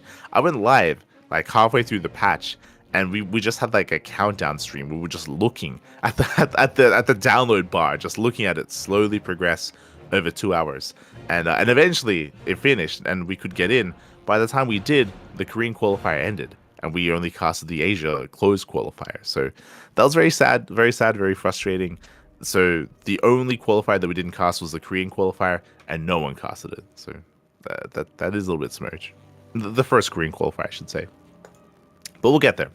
We'll get there because up first was the Asia qualifier. So we did have the qualifier for Asia. Again, 2 open qualifiers. In the first one, we had Lancer, Nice, Silky, and Lemon making it through the qualifier. Again, a lot of representation from China, Taiwan, and Hong Kong. That led us into qualifier number 2, where we had Firefly, Jim, Jeshi, and Kingslayer making it through as well. Again, we did cover both of these qualifiers, a lot of really fun matches. Kingslayer doing quite well for himself. I remember cheering for Oriana as well, but Firefly did pop off, and that led us into the closed qualifier. And this is, of course, where the news at the start of the broadcast comes into play, where Firefly did win the entire closed qualifier and did qualify for EWC. He went down initially to Lancer in the upper bracket semifinals and then brought it all the way back here. Took down Silky, took down Jeshi, Silky again, Lemon, and Lancer in the final qualifying match. The other thing here, I remember a lot of people being surprised how strong and how dominant Firefly was looking against Lancer in those finals.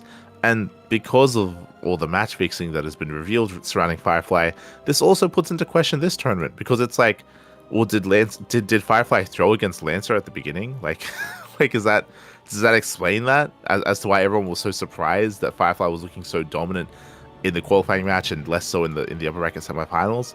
Like, maybe. I mean, that would explain some things, but like, that's just, again, it just puts everything into question, and it is a shame. It is a shame because of that. And again, Firefly is a really good player, as we mentioned before. Like, that's why something like match fixing typically involves some of the best players, because you have to be good to be able to like convincingly like throw matches and lose games that you otherwise should be winning.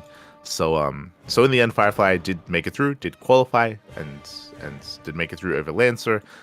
Still speculation as to whether he's going to be stripped of that and whether Lancer gets a qualifying match instead, just because of what has been revealed as of late regarding Firefly and throwing games. So again, it is a shame that this qualifier is now puts a question in regards to its validity and in regards to what's going to be happening. So it is a shame that that's going to be taking place there. But regardless, again, did win the qualifier over Lancer. That leads us into the Americas qualifier. Leads us on over. The open qualifier, I should say, we had, once again, 2 open qualifiers, qualifier 1 and qualifier 2. That leads us into the first one, where we had Trigger, Special, Scarlet, and Cham making through the qualifier. Great to see the return of Scarlet. I know that Scarlet, she has been MIA for a long time. She took a long break. So did Special. Special and Scarlet, they both took some long breaks this year and only recently came back. And despite being a little bit out of shape, they did make it through the qualifier. The open qualifier, I should say. So they did make it through. Then we had the second open qualifier, where we had Estrella, Master, and Kellizer, Diego also making it through. Diego also being out of practice, but the others less so. And I remember, myself included, being really concerned about Estrella, because if you notice, Estrella wasn't there for qualifier 1. he just wasn't there. And we were really concerned, like, hold on, is he just not going to play? Is he just going to not be a part of this? But we were, there was a big sigh of relief from the community when we saw Estrella show for qualifier number 2. It was like, okay, he's here, he's good to go, he's going to make it through the qualifier and make it into the closed qualifier. Great to see Estrella back. Which led us into the closed qualifier itself. Now, coming into this, if you recall, I felt a little bit bad about it, because Estrella was in the chat at the time. But when we wrapped up the open qualifier 2, I was going over the seeded players, and I was like, coming into this, Trigger's the heavy favorite. And the rationale for that is because I was going over all the players. Special, Future, Scarlet, Kellizer, Cham, and Estrella, they all took time off. They all took months off from this year playing StarCraft. Like, they just didn't play because of the off season. The only players that continued playing was Trigger and Master. And again, Trigger, he was in Korea the entire time. Trigger, he spent like 8 to 10 months in Korea, like straight. Like, it was crazy. Like, Trigger, he spent a lot of time in Korea last year and this year as well, only recently returning, and he's been improving so much in that entire time. And as much as I love Estrella, and again, it felt a little bit awkward because he was in the chat at the time when we were casting. I was like, yeah, Trigger, he's like, Estrella's a solo player, but Trigger's been here the entire time. He's been practicing, he's been training, he's been improving. So in my mind, he was the favorite player. Despite that, they had a close finals. Looking at this bracket here, Trigger, he took down Master 3-0, Special 3-0, Estrella 3-0, and I thought it was just going to be a clean sweep, not dropping a single map. But Estrella, he put up a strong fight in the qualifying match in that best of 7.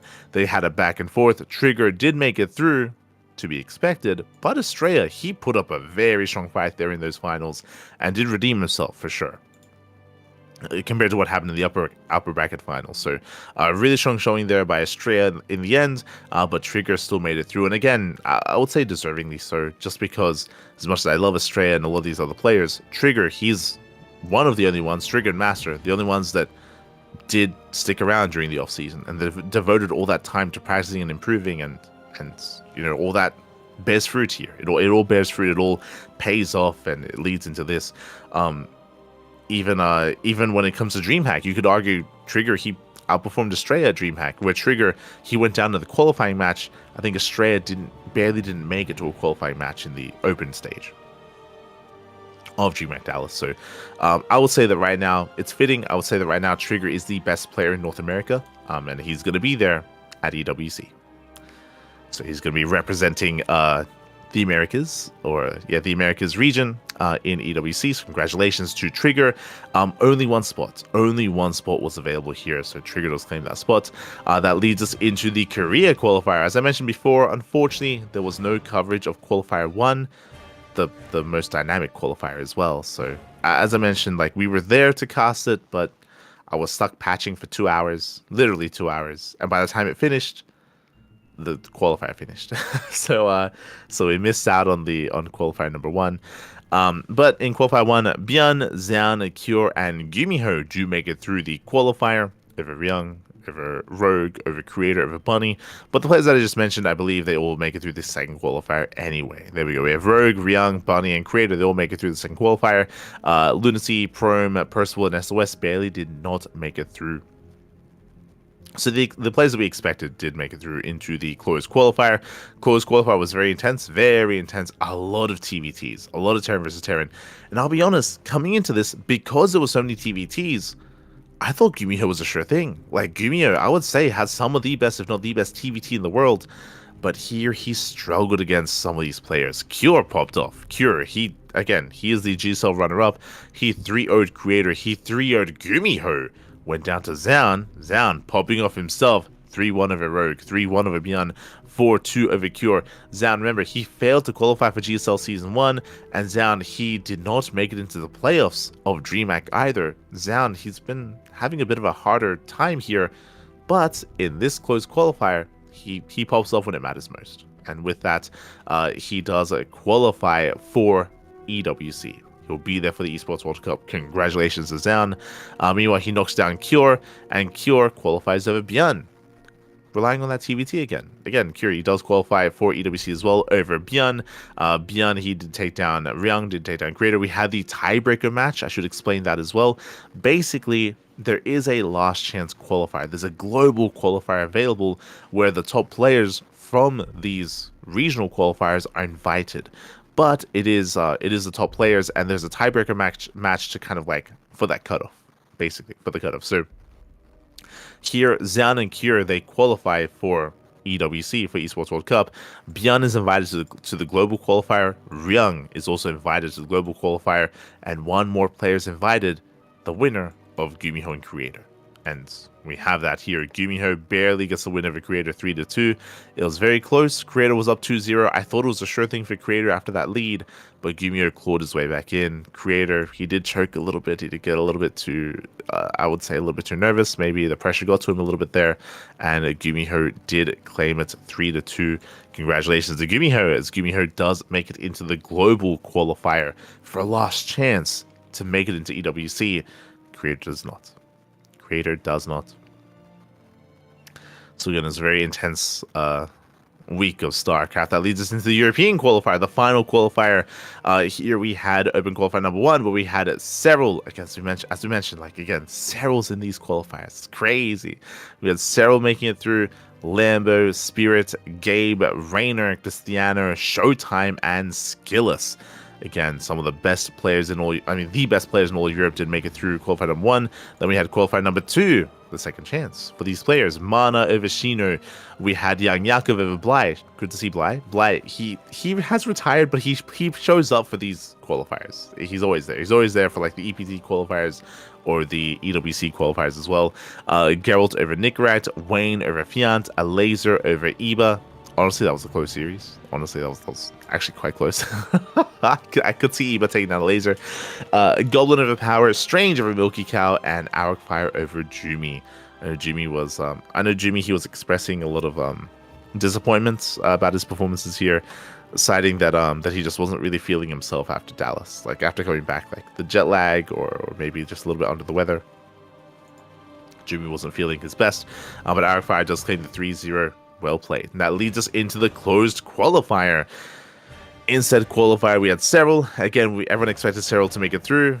I mean, everyone was expecting Cyril to make it through in DreamHack, but didn't quite make it there. So here he dominated. Cyril, 3-0 over Fire, 3-0 over Cristiano, 3-0 over Goblin, and 4-1 over Raynor. Did drop a map, but only one map. A dominant performance there by Cyril. Again, he is the best player, or the best Zerg player in the world, and he does pop off here and now in the European qualifier. Now, I glossed over it, but there was a big upset, I would say. A couple of upsets. Goblin, he was the talk of the tournament. He was the talk of the qualifier. Goblin, he 3-0'd Spirit and he 3-2'd Gabe. Like, Goblin, specifically his PBT was insane. He was looking incredible. Well, like Goblin, he popped up against Spirit, and Gabe, he went down to several, but Goblin was looking very strong in PBT.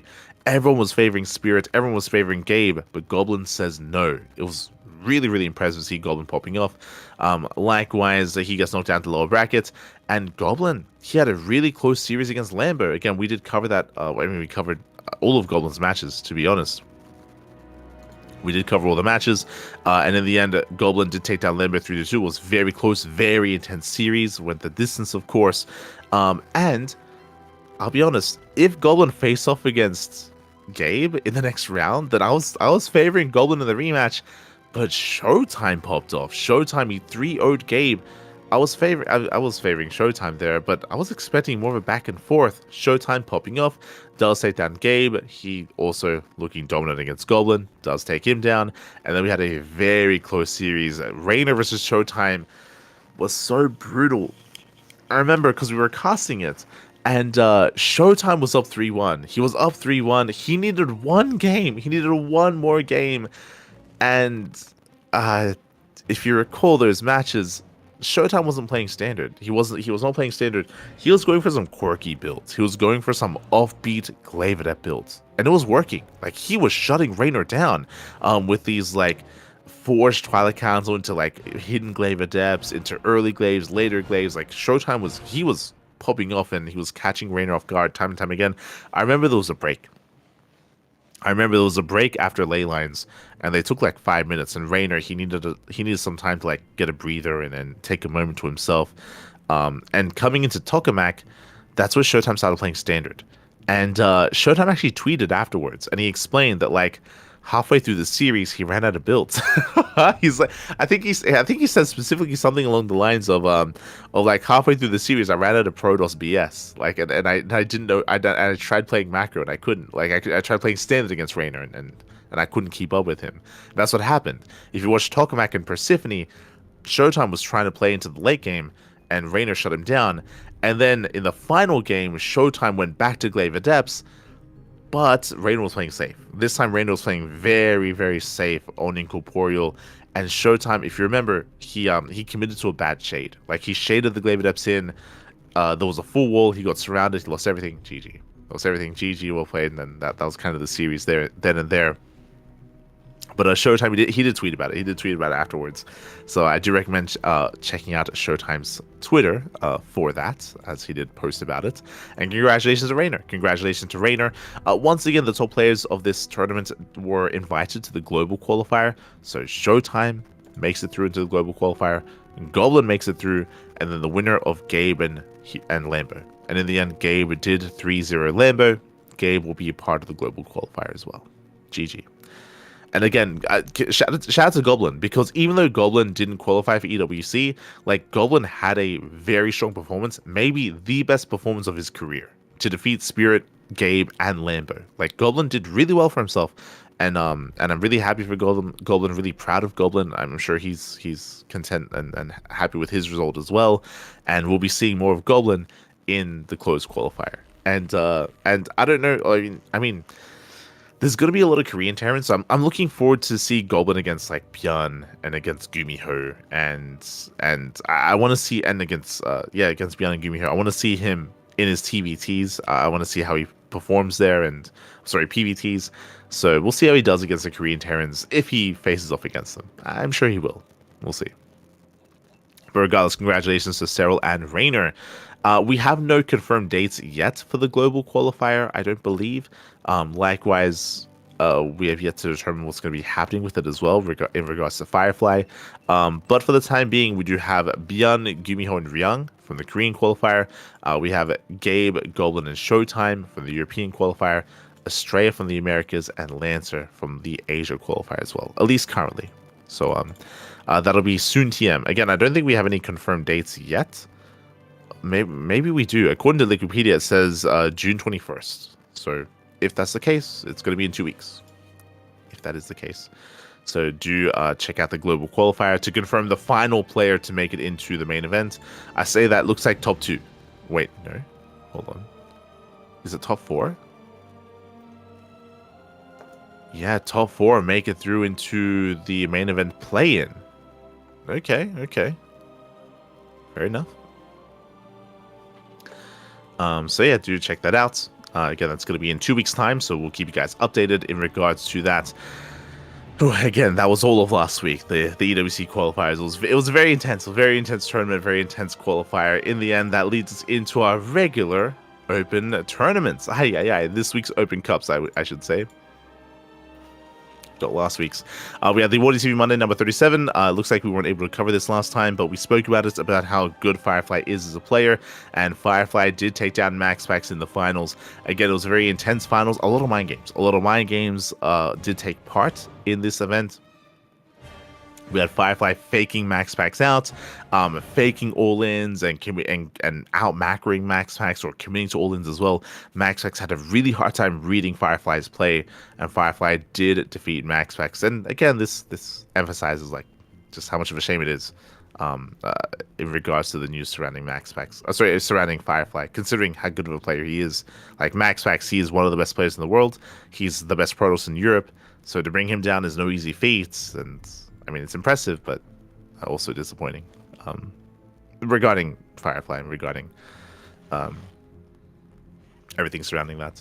But GG, well played. Maxpax does get second place. Again, this was actually the Awardee TV Monday before Dallas, where everyone was traveling. Sorry, I should say this was after Dallas, when everyone was traveling back. So that's why here there's no Hero, there's no Clem, there's none of the Koreans and none of the big Europeans, because everyone was traveling. This was meant to be Maxpax's win. Firefly says no.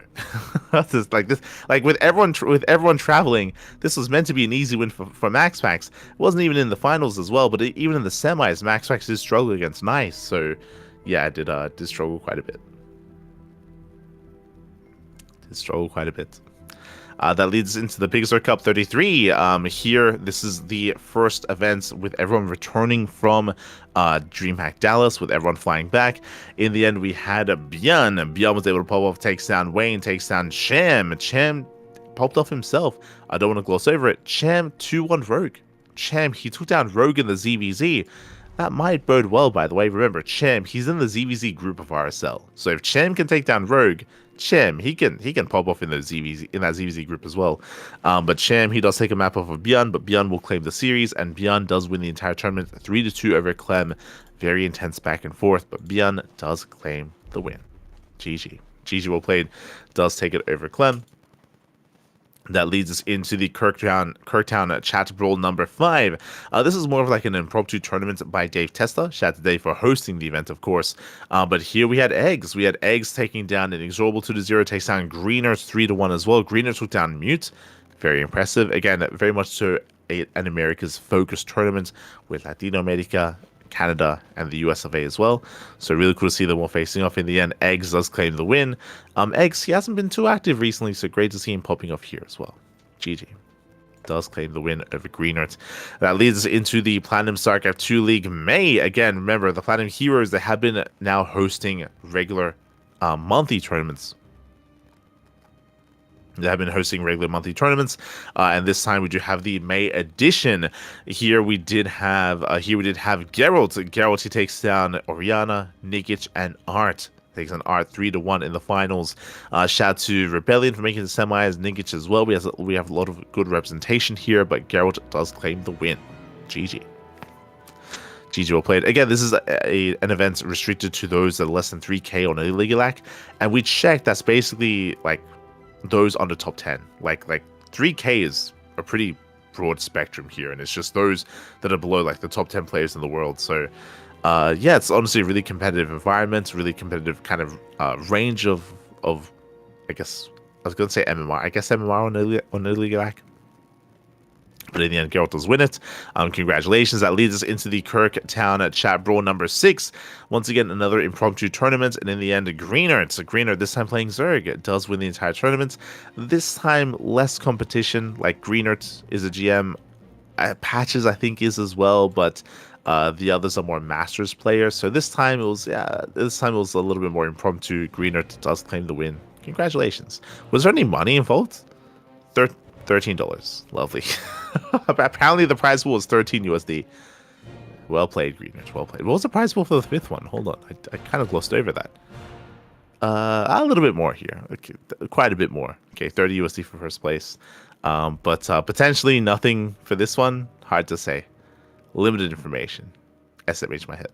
God damn it. As that leads us into the Wardy TV Monday. Un momento. What is he Monday number 38? This was this week's weekly. This time everyone was back. Everyone was back. Everyone had returned. And now we have all of our regulars here. But we were missing Clem and even MaxPax. MaxPax, who was nowhere to be found this time. We were making jokes at the time. The Firefly had beaten MaxPax to submission a little bit too much. But yeah, alas, not here. Not here, not this time, not this week. I'm pure Korean quarterfinals. I was saying it at the time, and I think it's true. I think this is the first time that we've had only Koreans in the semifinals of the Wardy TV Monday. Like, usually there's a mixture of Koreans and Europeans. Not this time. We had Hero, Björn, Cure, and Rogue in the semifinals. So pure, non-stop Koreans here. But again, this is also because... Oh, right, I remember. Clem was traveling. That's it. Clem, he was traveling to Bulgaria for Star Zagora. So that's why he wasn't there. I'm sure that's why a lot of the other Europeans weren't there either. They were traveling to Bulgaria for Star Zagora. Doesn't explain why MaxPax wasn't here, because he's not traveling. But regardless, Hero does claim the win. Takes down Beyond 2-0 and Cure 3-1 as well. Hero, he's back in Korea, back winning online tournaments. GG well played. Hero does claim it.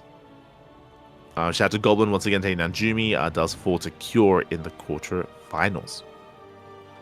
As that leads into the Pegasaur Cup number 34. Again, that was merely a couple of days ago, where we had Hero popping off once again. Hero takes down Shameless 2-1, takes down Björn at 3-0.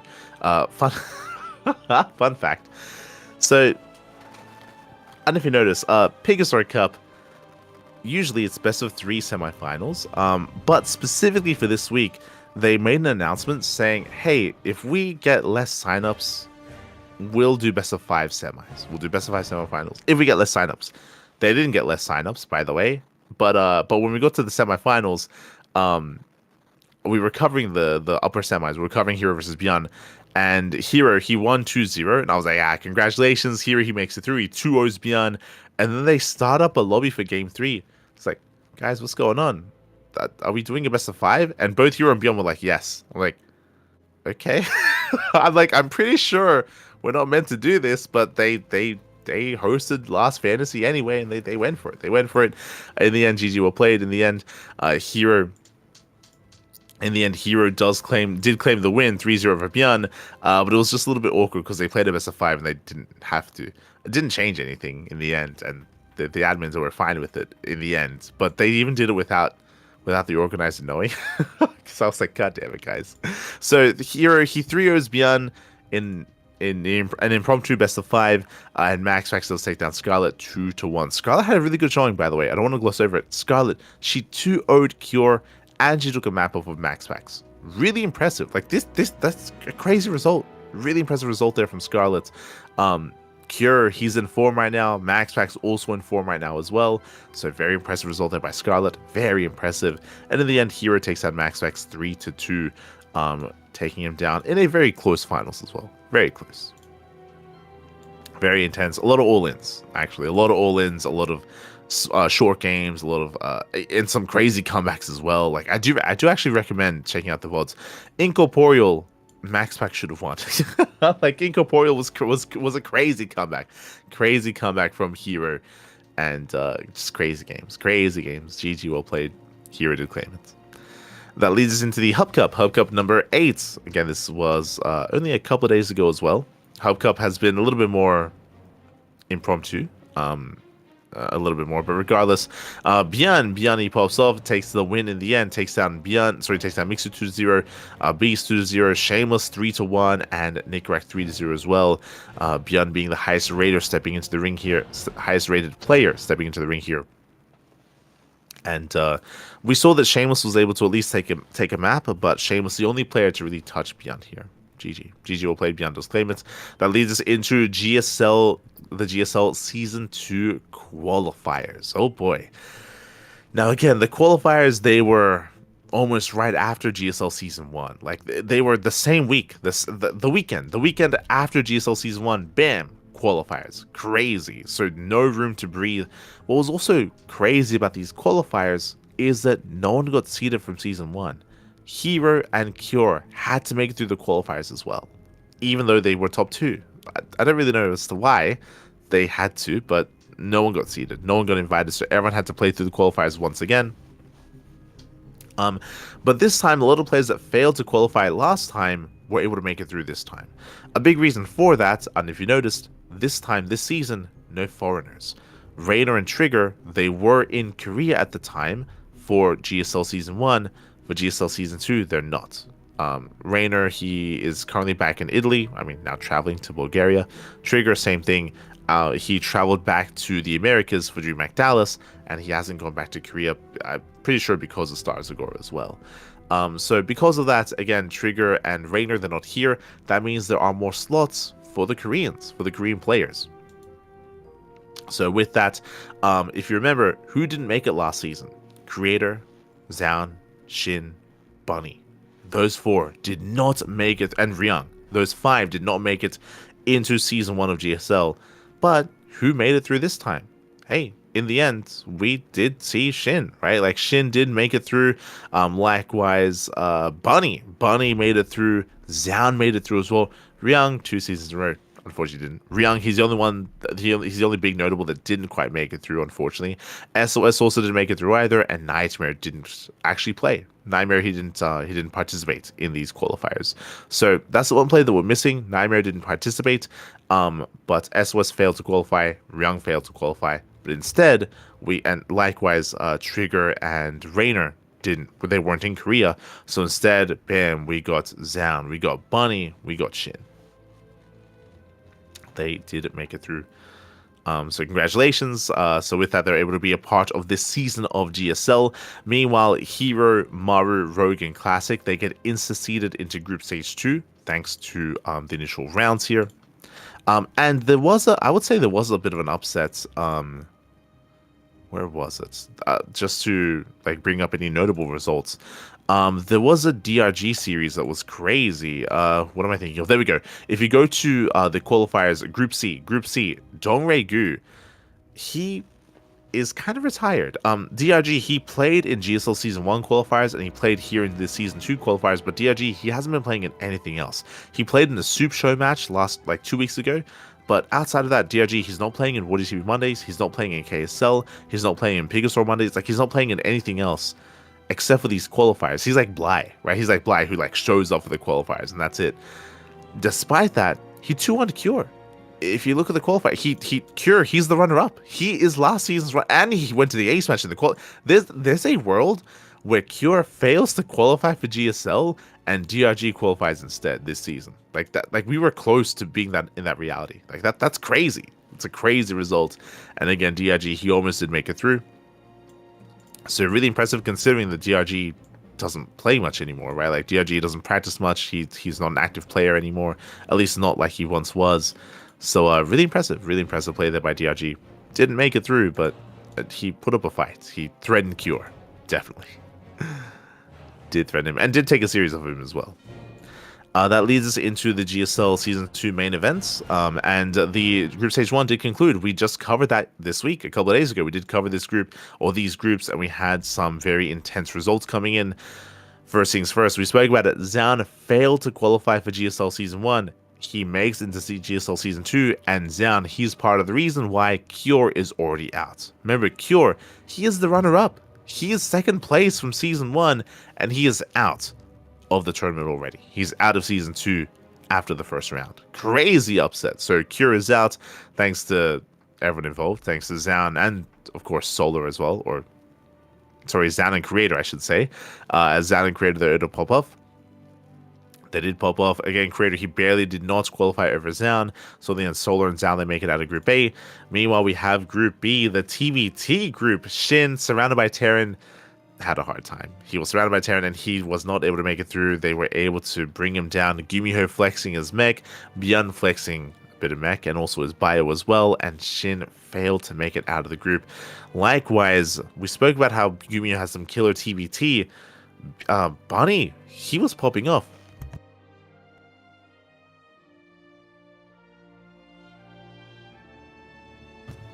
Specifically, if you remember, there were a couple things that were happening here. First things first, Bunny versus Gumiho mech. We saw a lot of mech in this group. Gumiho and Bunny, they both played mech. Gumiho was hyper greedy. He was hyper greedy against Bunny, and Bunny did a great job at all-inning and breaking Gumiho before he could like turtle up and really mech it happen as well. So Bunny, he was hyper aggressive against Gumiho. And fun fact, we had a similar thing with Bunny versus Byun, where Byun wasn't playing mech, he was playing bio, but Byun was also going for really fast 3rd CCs and 4th CCs. Like, Byun was also cutting corners, and Bunny completely shut him down. Like, Bunny was hyper aggressive, and he got out in first place. Out of all players, he got out in first place. And then it came down to Gumiho and Byun. And Gumiho, there he was a lot more comfortable. Byun was not able to punish the greed of Gumiho, and Gumiho was able to flex his mech. And Gumiho, he mech'd it up. Byun is out. Byun, Shin, Cure, Creator, they are out of GSL. Solar, Zan, Bunny, Gumiho, they're in. They're in GSL, and they're going to be playing next week. Again, you can see the groups here. We have Rogue, Gumiho, Solar, and Maru in Group A. We have Hero, Zan, Bunny, and Classic in Group B. Oh boy. So we have two groups. We have two groups here for GSL. Coming into this, it's definitely going to be an interesting one. I'm curious to see how Maru performs in the rematch against Gumiho. If you remember, Gumiho, he already beat Maru recently. He beat Maru in the qualifiers of Season 1 and also in the group stage of Season 1 as well. Like, Gumiho, he's already had his way with Maru recently. We'll see if Maru can get his revenge over Gumiho and TBT. Likewise, we'll see if Rogue and Solar have been able to cook up a storm against Maru's A-Rax. Because Maru's been doing nothing but A-Rax in Terran vs. Zerg, and Solar had a hard time in the finals. Rogue also had been having a hard time as well. We'll see if they have an answer to the A-Rax. We'll see. We'll see if they just play like Shin. They just go Roach into Infestor. It doesn't feel good. It's a slower style, but it could work. Definitely could work. So I'm excited. I'm excited to see what builds they bring to the table against Maru, and to see the TBT between Maru and Gumiho as well. Meanwhile, Group B, it's hard to call. I said this at the time. Group B, pure Protoss and one Terran. Bunny has to focus on one matchup, but it can be a really intense matchup as well. Zan was looking impressive in the earlier group stage. When it comes to PvP, I can see Hero excelling. I can see Classic excelling as well. Like, there's a world where Hero fails to make it out of this group. We already saw an upset earlier with Cure failing to make it out of group stage 1. We could see the same here out of Hero. It's possible. Like, it's a very chaotic group full of PvPs. Anything could happen. I think I favor Hero and Classic. I think, am I on the Zan hype train? Maybe. I think I'm going to lean towards Hero and Classic in Group B. And I think I'm going to lean towards... Oh. Probably Gumiho Maru in Group A. I'm excited to see if Rogue and Solo cook up something for the 8 racks. I don't think they will though. I'll be honest. I think Maru's still gonna whip it out and break through. So I'm leaning towards Gumiho Maru, Hero, and Classic out of both groups into a pure PvT playoffs again. But to have a little bit of diversity, a little bit. But regardless, it's going to be played out next week, and we're of course going to be casting it here on the channel as well. We're covering the GSL main event, of course, covering it via replays. As that leads us into the Wardy TV June qualifier. This is a very impromptu qualifier yesterday. Very impromptu, just a bit of a sudden event. Because of that, signups were low, just because it was very impromptu, and then it caught a bunch of people off guard. But despite that, these players did show up. We did see Björn. Björn does qualify for the Wardy TV June event. Not just Björn, actually top 4. Sorry, my apologies. Björn, Jumi, Mana, and Chance all make it through. In the end, I guess shout out to Chance. Chance being active again. Chance takes down Percival 2-1. Big win there for Chance. Meanwhile, Björn does make it through over Mana 3-2. Very impressive play there by Mana. Again, Mana, he's a beast. Like, we speak about this all the time. I didn't get to touch on it during the qualifiers earlier. But Mana, he has been on a tear as of late. He's been looking very impressive. We've been giving Mana a lot of praise over the past 6 months. Like this year, we've been hyping up a lot of Mana for good reason. Even here, ace match against Björn, impressive. GG.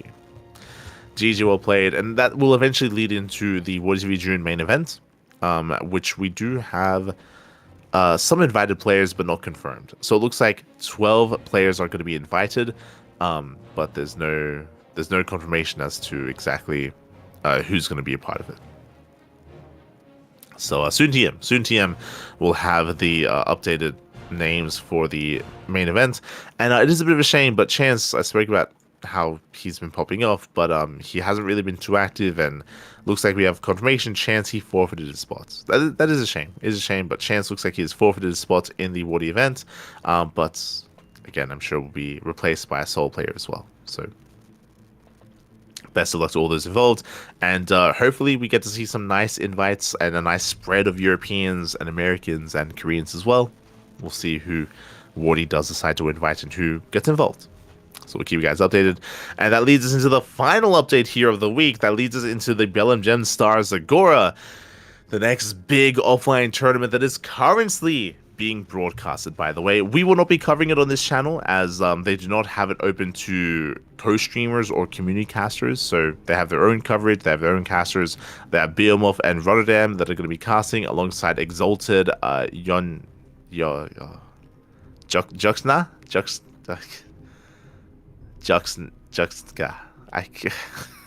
Kura, how do you pronounce that name?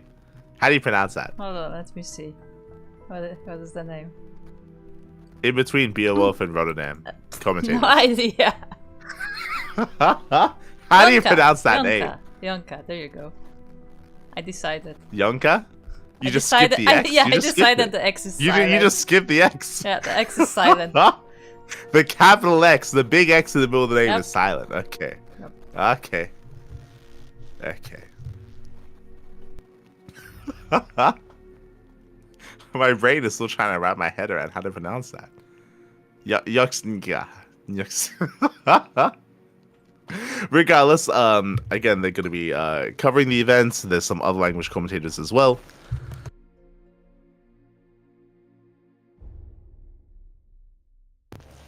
Also covering the event live, and it's been going on for the past 2 days, yesterday and today. Yes, so far 2 days, and it's going to be, I believe, a 4 to 5 day event. So it's going to be all week for the rest of the week. For the rest of the week, we do have Belém Gem Stars Agora, and so far we have Clem. Clem takes down Spirit 2-0. Clem takes down Harsum 2-0. Again, Clem still best player in the world, still the reigning champion. We do expect Clem. I mean, I would say my prediction here, Clem's going to win the entire tournament, but we'll see. We'll see.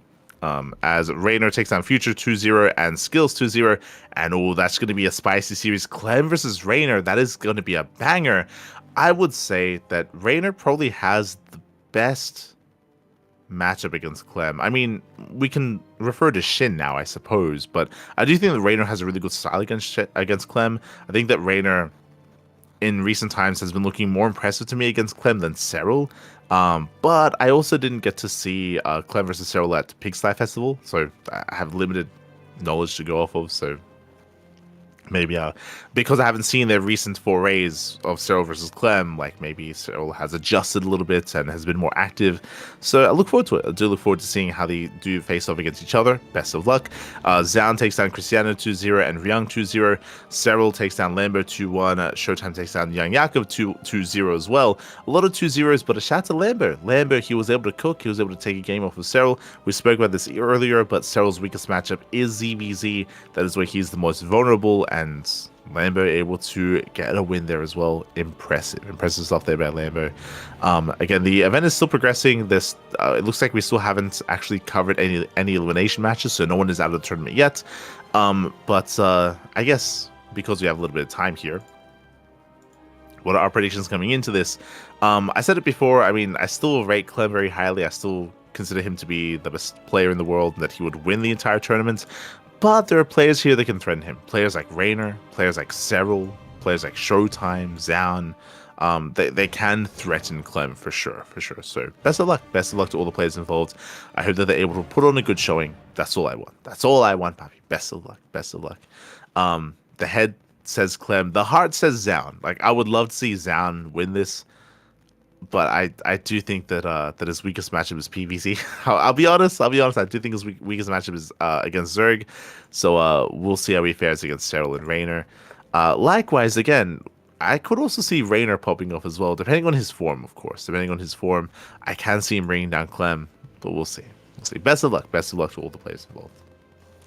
Best of luck. Oh, hello, Rowdy. Hello. Just tuning in towards the end as we are wrapping up. It's a little bit too early to speculate too much more about the tournaments, but do check it out. It's a big offline event, even though we're not covering it. I'm sure the event is going to be a blast nonetheless, and we'll be catching up with it next week. As it's currently live, and it should be live for the next 3 days. So plenty of content, plenty of StarCraft, plenty happening over in Bulgaria, and they have a crowd as well. I believe Cyril vs. Showtime is about to begin. So with that, GG. Well played. Best of luck to all the players involved. And that is going to be us wrapping up our news for the week. Again, so many tournaments to go through, so many tournaments to catch up on. If you want to take part in some of these tournaments, then ! sign up in the chat. There is a sign up page on Wikipedia here that Kuro does update on a regular basis, full of qualifiers, full of tournaments here that you can sign up for and that you can participate in. So they're all there on the signups page. Again, like Sparkling Tuna Cups, Masters World Open, K Cup USA, K Cup Europe, K Cup Asia, Wardy TV Mondays, Pigastar Mondays, KSLs. It's all there on the sign-up list. So do check it out.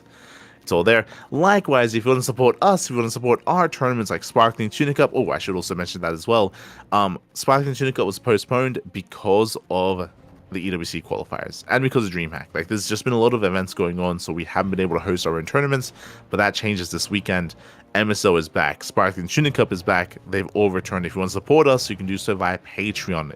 All of our tournaments are funded via our Patreon. All funded via Patreon, and it's thanks to our support on Patreon that we're able to host our events regularly and boost our tournaments as well. So if you want to help us boost the prize pool of Sparkling Tuna Cup, the Patreon is the place to be. 100% of the money there goes towards the players. It all goes towards the prize pools, so you can support us there if you wish. Otherwise, thank you for watching. Thank you for tuning in. We do appreciate it. Again, there was a lot of news to go over. Some upbeat, some definitely hopeful and wonderful in regards to Kalaris getting married, and in regards to the documentary series that's going to be coming out, in regards to the Esports World Cup, other events being announced, RSL, all these tournament results. Some a little bit more somber, some a little bit more, again, disappointing and I would say even hurtful to the Chinese region and the Chinese scene. But regardless, did have a lot of news to catch up on. Also, actually, I guess something adjacent to this that isn't a part of the topic list that I just remembered. If you remember, we did announce that IEM Katowice was going to be the final IEM Katowice at Katowice itself. The final IEM at Katowice. We announced this. How long ago, Kura? 3 months ago? Start of the year? Yeah, I think it was towards January. honestly. Yeah, we did report on this around January, and we spoke about how IM was going to be switching over to Krakow. Was going to be switching to Krakow. At least it was like 80 to 90% sure that it was going to be switching to Krakow from what we had heard at least. And we did announce that, so we let you know that if you hear anything about IM Krakow, now you know, not to be surprised. And I think it was this week or last week that we got confirmation officially from ESL that's hey, IM Krakow. So it's like, it was officially announced that there will be an IM in Krakow. I will note that this is an event for Counter-Strike. There is no other tournaments announced on that event as of yet. That may change, of course.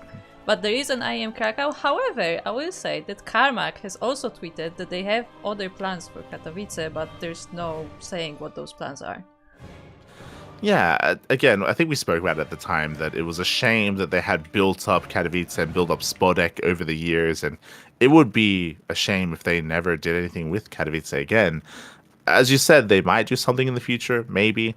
You say, also, it's important to note that you say that, like, IM Krakow is only CS confirmed for now. If you remember, the last IM Katowice was also only CS. Like, that's all that was there as well. I'm just saying so people don't get confused and think that there's, like, a StarCraft tournament there. Oh, yeah. Yeah. Right now, there's no StarCraft confirmed for IMs, at least at the moment. If there would be one, then we assume it would be at IM Krakow, if there would ever be one again. But yeah, as you mentioned, like Carmack did say that there might be something done in at Katowice in the future, maybe branded non-IM. I don't know, maybe I don't know if they still do like ESL ones. I don't know if that's still a thing for Dota, or like other tournaments that they host under a different name. So yeah, we'll see. Again, as I mentioned, it would be a shame if they never returned to Spodek, just because of the historical value had there with esports. Would be a shame. So hopefully they do something. Hopefully, fingers crossed. Otherwise, with that, we're wrapping up. With that, we are wrapping up. With that, thanks so much for tuning in, everyone. As a reminder, our next broadcast is going to be tomorrow. Our next broadcast is going to be tomorrow morning with the StarCraft Evolution League replay cast number 12, the 12th edition of StarCraft Evolution League. And we also have the replay cast of Kung Fu Cup number 9 as well on Saturday, at MSO over the weekend, and Firegrow Cup. And we're catching up with show matches as well. Sparkling Tunica. We have plenty of content here over the next couple of weeks. Basically, this is our catch-up period where we've wrapped up with EWC, we wrapped up with DreamHack, Stars Agora is currently going on. We caught up with GSL, but now we have to catch up with all these other terms, so we had to put on the back burner. So we're gonna be spending the next couple of weeks just catching up on a bunch of replay coverage and a bunch of events that we missed out on. We'll catch up. We'll get there. Otherwise, with that, we're going to be wrapping up. Also, just for greater context, again, the global qualifiers are planned to be on the 21st for EWC, and Home Story Cup is planned to be on the weekend of the 27th as well. We have been the B stream for the past couple of Home Story Cups, like 2 or 3 or 4 at this point. We should be there again as well. Tentatively, I'll say that. We have no confirmation, but if we've been there for the past couple of editions, we'll be there again. In some way, we'll be there. Otherwise, thanks for watching, and stick around. We're going to be giving another StarCraft streamer a raid. Likewise, do check out Bedlam Gen's Stars Agora, just because they are hosting their event. And again, Star vs. Showtime, about to begin. Do check it out. Do support it. Otherwise, we'll see you guys next time. Also, if you want to also follow us on the socials. We have YouTube, ! Socials and chats. We have YouTube, we have Twitter, Facebook, Instagram, all things CranKy Ducklings. Thank you so much to our producer, Kuro, as well. Kuro for hosting the event, for making sure that everything runs smoothly behind the scenes, and that's we're all able to indulge in all the news and all the scenes and all the lovely assets and setups. And you can follow me at Lightning_VIP. I do stream throughout the week. I streamed earlier today. I should be streaming tomorrow as well. I stream whenever I can, just a little bit of ladder whenever possible. Otherwise, we'll be catching up, and we'll see you tomorrow for StarCraft Evolution League. See you then.